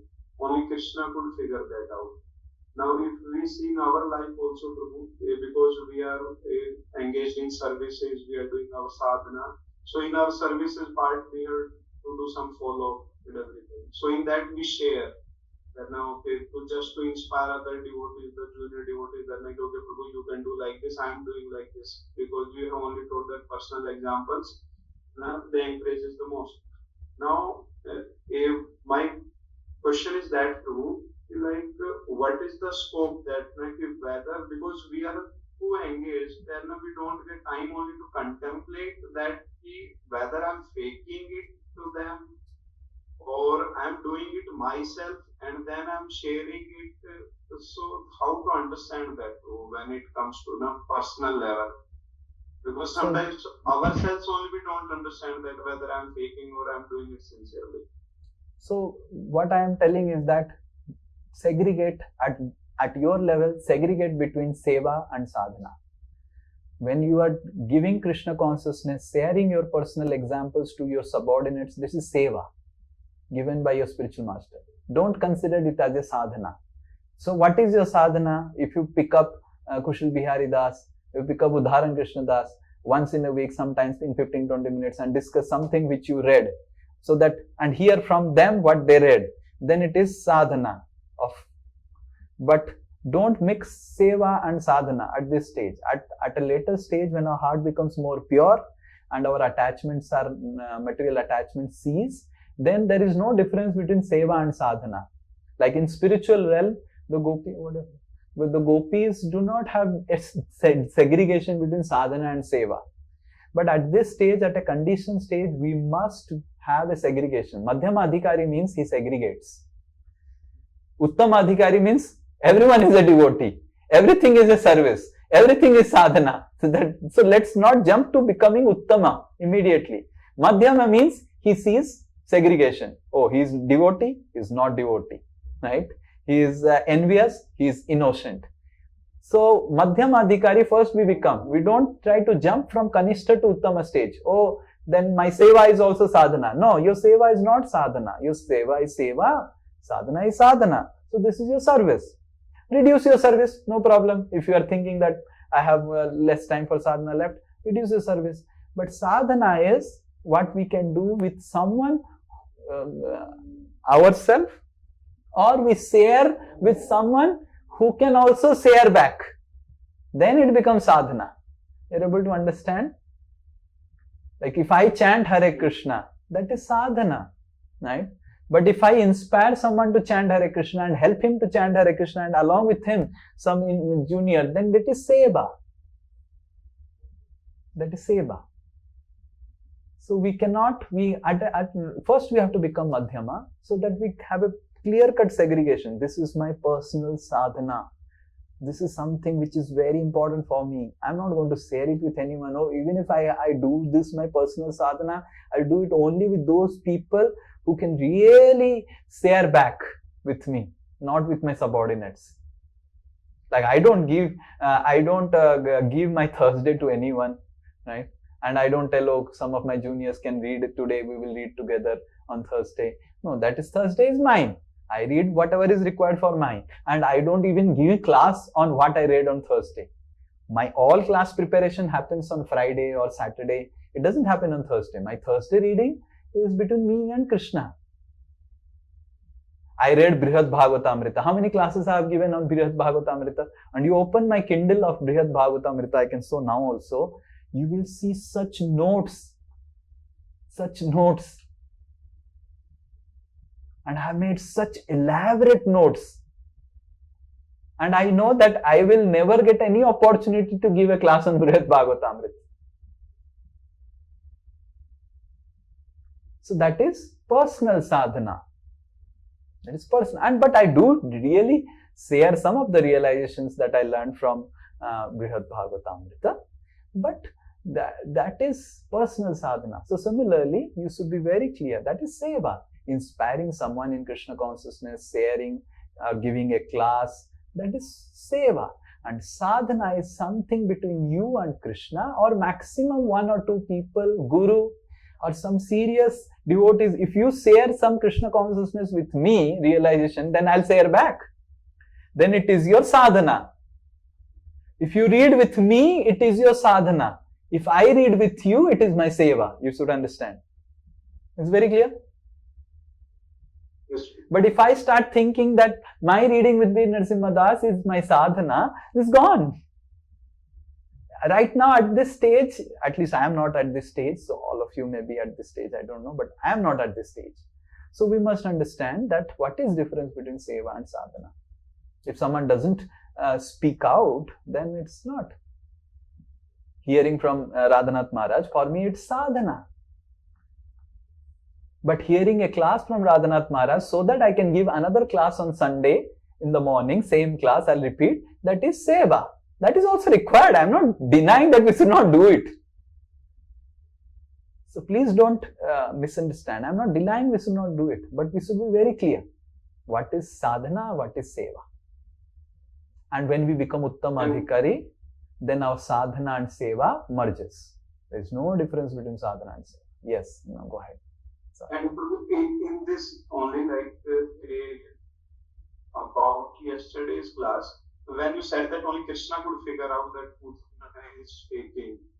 So in our life, what all things, like, can you give us some parameters that, okay, I should contemplate on this on the weekly basis or monthly basis, so that I can understand whether I'm really practicing or I'm faking it out? Yeah, so we need to understand that how do I know that am I really practicing faking? This got closed. Switch it on. Switch on now. We can. Okay. I don't know. Hare Krishna. Okay, now it has come out. Hare Krishna, sorry, the big screen that was there in front of me, it got heated up and it got stopped. Now it has started again. Okay, I think the class is very heating class.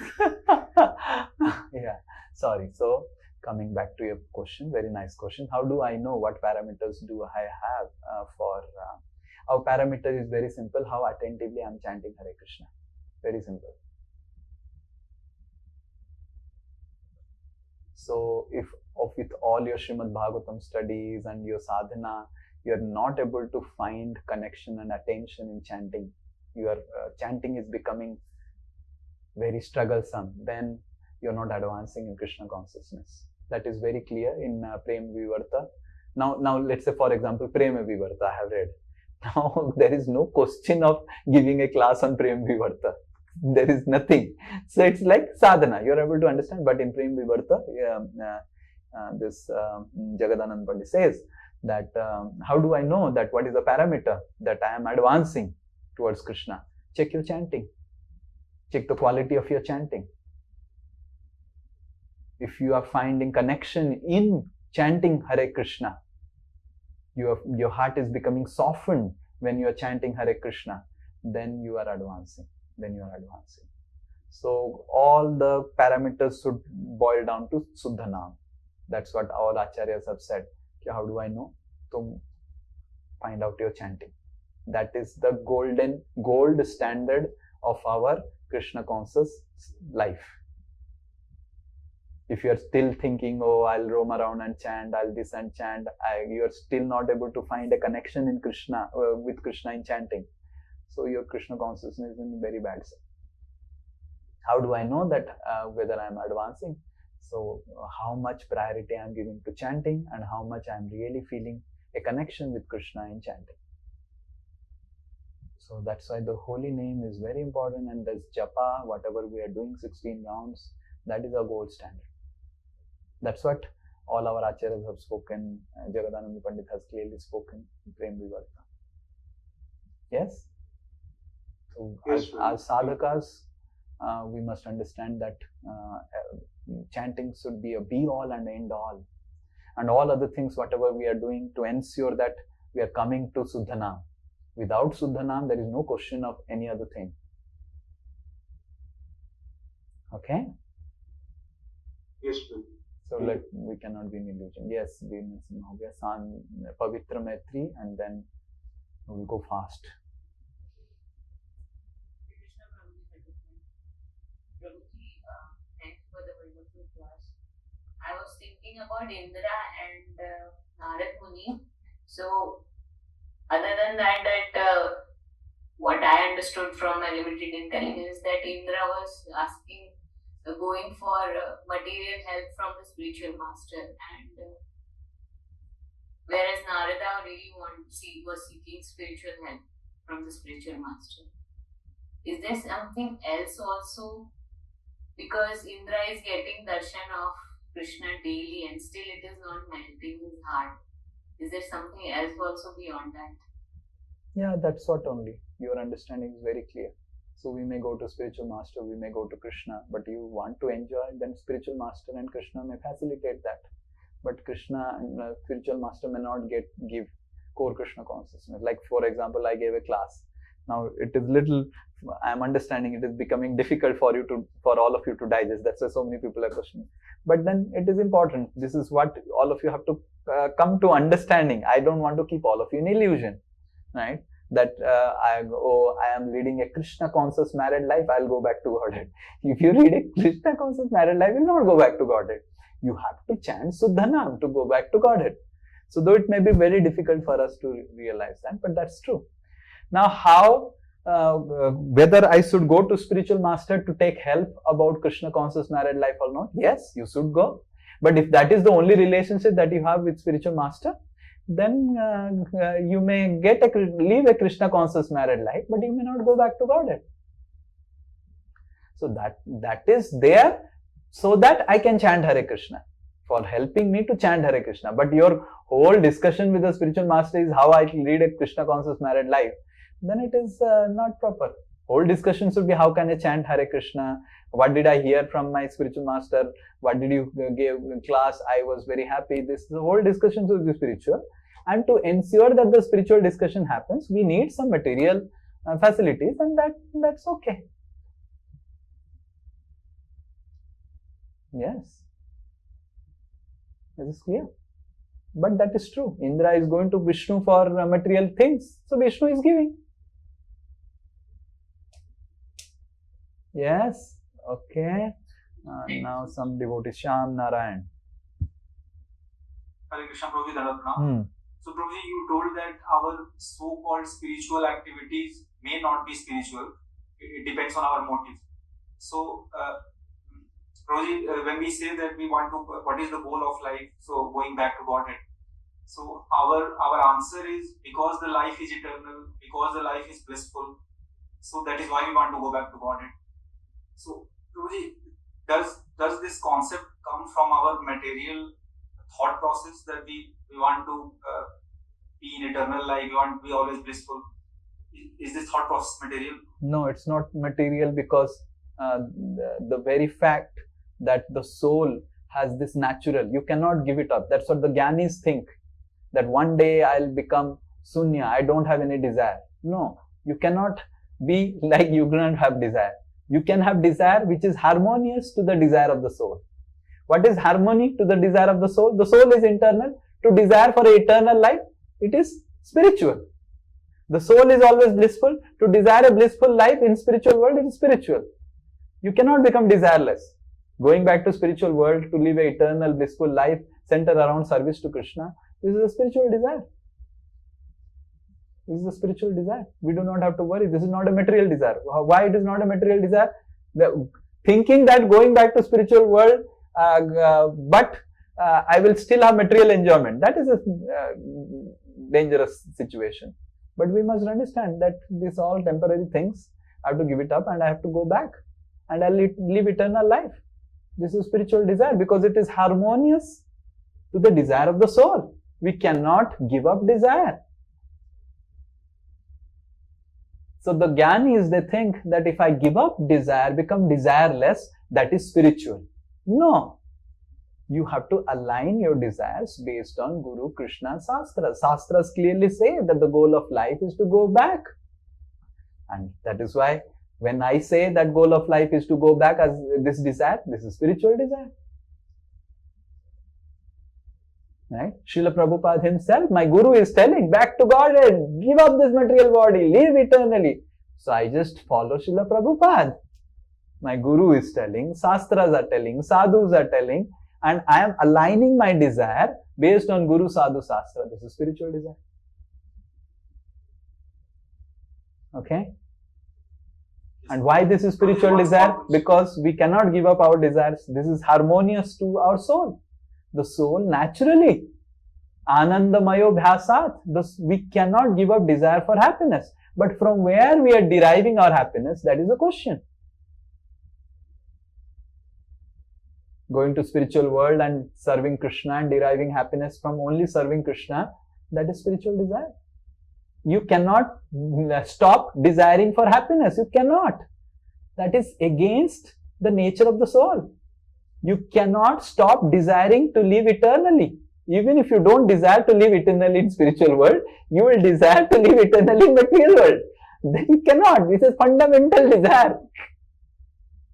You may say, oh, I don't have desire to stay eternally in material spiritual world. So you have desire to stay eternally in material world. This is fundamental. Yes? Yes. Only one small question. In the last that you asked us to do the exercise, like what are the material things that we feel sheltered for? And then what is our spiritual shelter? So Prabhuji, I feel that spiritual shelter leads up to Shastra, Guru and Krishna.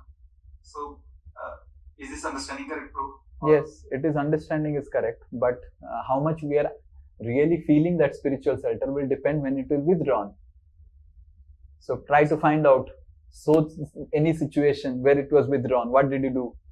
Like for example, my health was withdrawn. What did I do? Oh, I started hearing more classes. I did more reading, hearing, like that. So when it is withdrawn, what is your response will determine how much spiritual shelter you are taking from Guru, Sadhu, Sastra. Okay? Is this clear? Yes, Santi. Oh, so many devotees. Hare Krishna, Prabhuji. Hare Krishna. I have two questions. First is core Krishna activity and the deteriorated Krishna activity. Trying to do core Krishna activity as well as our satsang group activities. That is, you're telling both are different and we have to give that time. But in routine material world, personal activity पीछे रह जाता है. जैसे भी because group activity, group reading, इसके लिए कैसे भी we are taking out time and switching on the mobile, sitting for class. But this one gets lost. This core जपा तो हो जाता है, but reading and that thing, due to lack of time or something, we are missing the core activity. How to balance that? Yes. So जपा we are able to do, but reading I started chapter 6 के साथ वैसा भी करा है. Canto 1 I started personal reading and taking notes, but due to lack of time, that book is still waiting. Yeah. So how to find out time? So we need to take some help of how to accelerate some of our other activities like cooking, this and that, and we really need to find out what all different things we can do to accelerate the process of things. We may have to do a little bit. Let us say, for example, I'll give some example.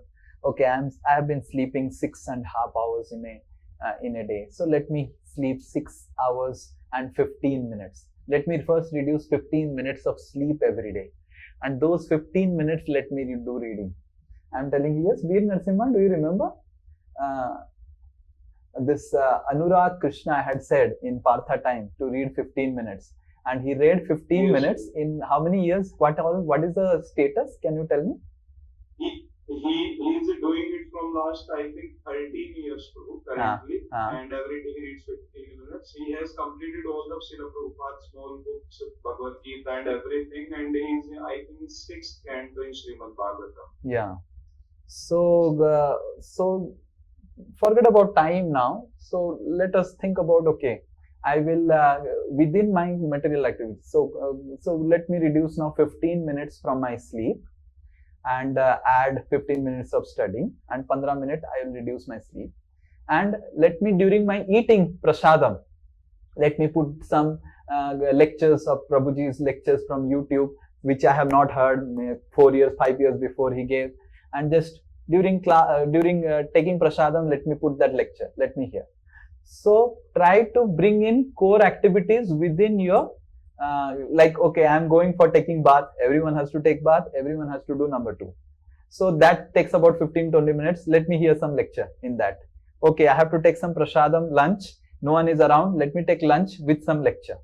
So let me reduce 15 minutes. In this way, in this only, I have shown you at least minimum 45 minutes of core Krishna conscious activity. Okay.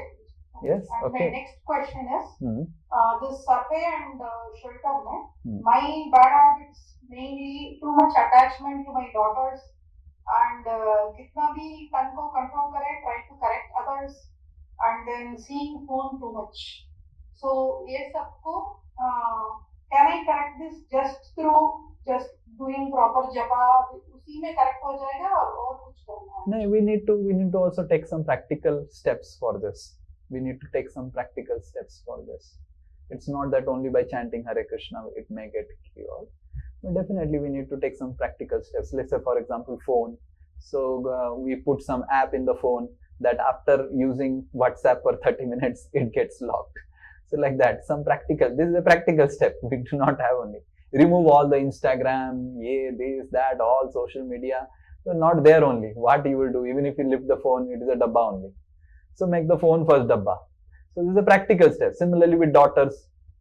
So inspire them to live their life now independently, and inspire them that married life is a private life, daughter, and then focus on your private life and you don't interfere in their private life. So this is then slowly they will also understand it's a private life. So and this is another thing. So in this way, all whatever you mentioned has also a practical things we can do, and you can always book a meeting and we can discuss more practical things. This is a generic class. Okay. I don't want to get into all those things. Okay? Okay.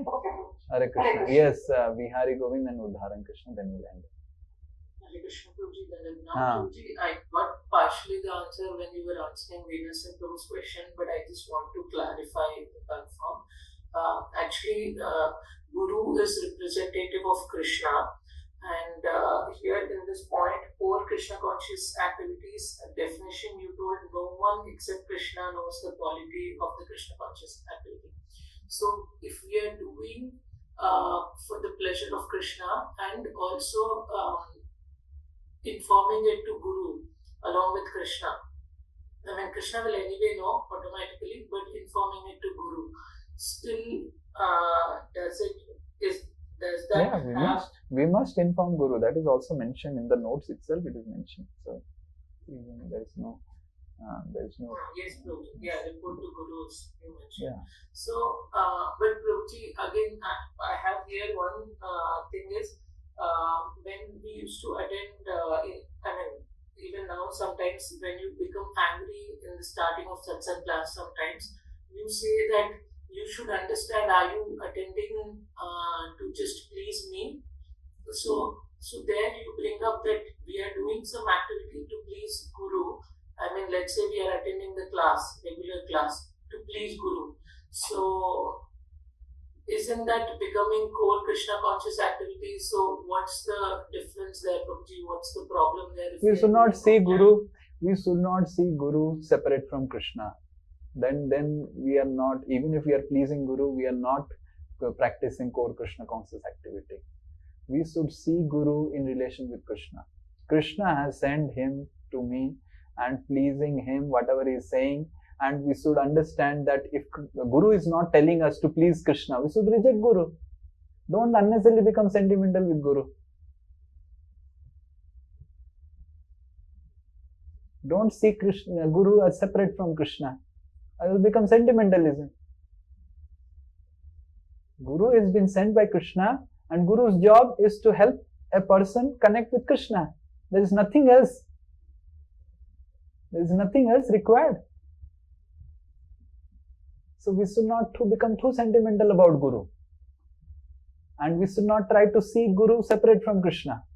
Neither Guru should project himself in such a way that if you just please me, okay, yasya prasadat bhagavat prasado, this is for a disciple.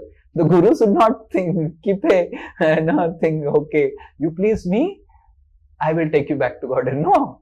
The Guru says, you please Krishna, then Krishna will take you back to Godhead. My job is to help you, train you how to please Krishna.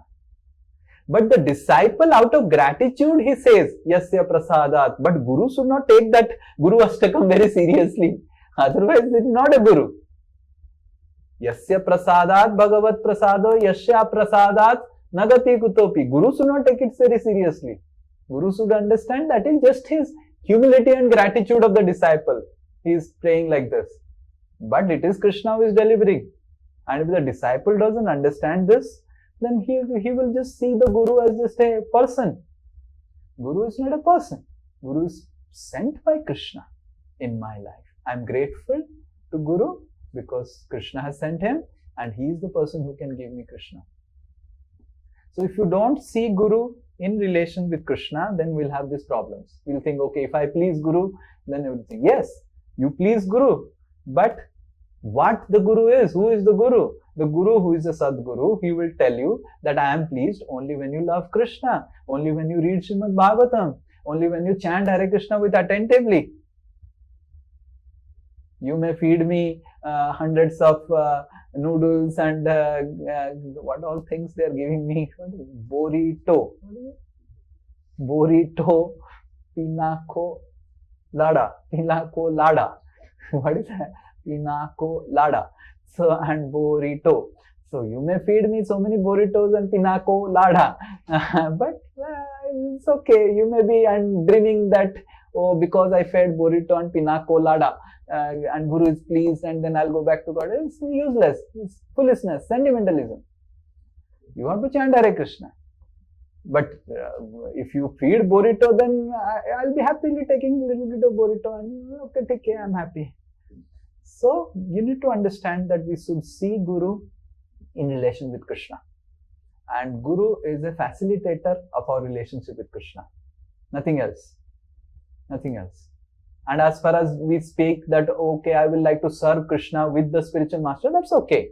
That's okay. What will happen in spiritual world, that is Krishna's business. And Lalita Devi, Radharani, leave it for them to decide. You don't decide.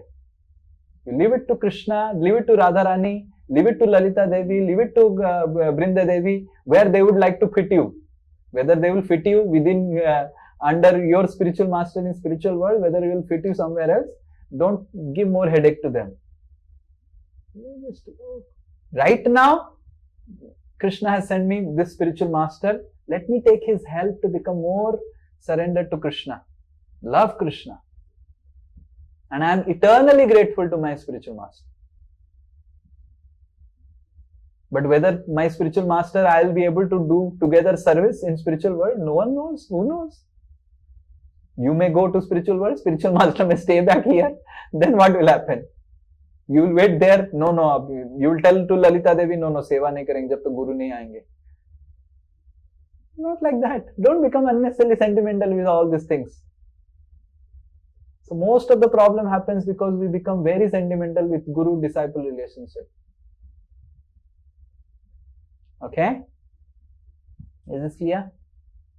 Yes, Prabhuji, but my question had been more, is that, Prabhuji, let's say somebody is attending the class to please Guru. That means eventually they will please Krishna also. So, what is the but problem? Depends how is the, if they're attending class just to please the Guru, and then they may not put their heart, because Guru is not Paramatma, na?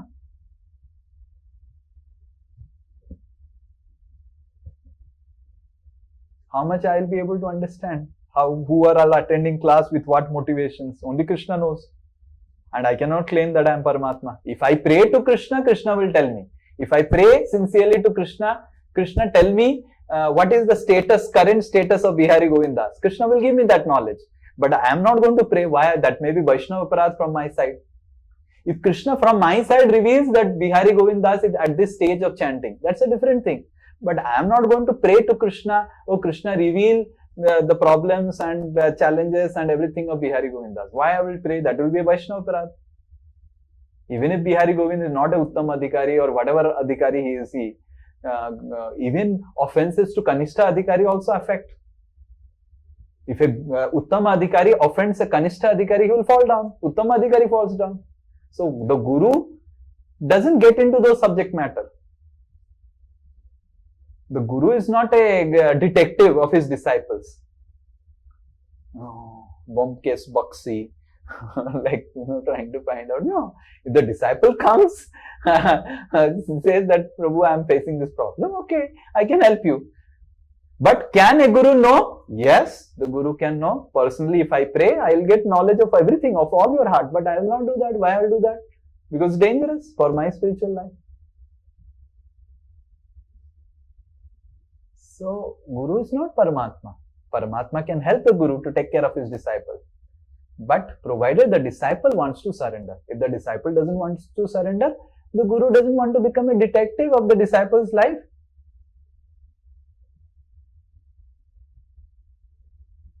So it is up to the person. Ultimately, it boils down to one's own individual sincerity. How much sincere you are to go back to Godhead. Don't think that you can replace sincerity by surrender to Guru. You are understanding? So you cannot replace your sincerity by surrendering to Guru. Oh, I surrender to Guru, I don't have to be sincere now in devotional service. No. You have to be sincere. And surrendering to Guru will help you how to refine your sincerity, how to refine your devotional service. But on the very fact, on the premise, your foundational principle, you are not sincere. You have no desire to go back to God. And then what Guru can do? Yes. Okay, yes, Udharan Krishna. I guess I have taken some controversial topics today, or maybe some little, some awakening. Okay, I think Nectar of Devotion is going to be little. Okay, yes, Udharan Krishna. Prabhu, in the Bhakti part, when we were talking about emotional excitement, and the third part, you were talking about doing introspection about am I becoming humble or grateful.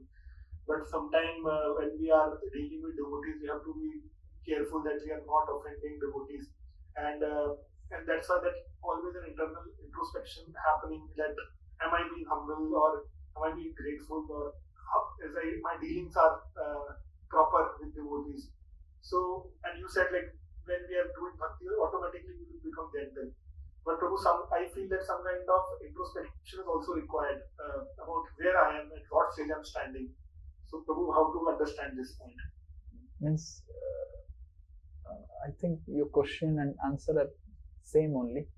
So you are telling introspection is required, and this is the introspection. Am I gentle? Am I becoming humble? This is the introspection you have to do. But how to know that I am not in the emotional excitement stage, like in that category? If you are really becoming humble, really becoming grateful, then you are not emotionally excited. And who will tell us? Then you check with the spiritual master, check with other devotees. Or if you, sometimes because of services, we may have to do certain things, become upset with something, and then take forgiveness. That is meaning of humble. Sometimes as authority, because we are not engaging people who are pure devotees. We are engaging people who also have conditionings. We also have conditionings. And because of that, there may be friction within the services, within the dealings. But whether we are taking the friction to be very important, or whether we are taking the association or the opportunity for association very important. That is most important. Friction will naturally be there. The very fact friction happens because we are in material world.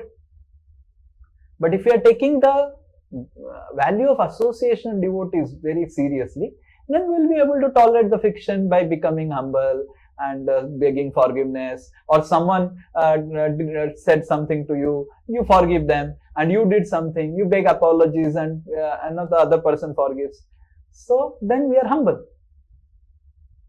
Being humble doesn't mean that there will be no friction. There will be friction because we still have conditioning. We are not become purely humble. And even if we become purely humble, the other person may not be purely humble.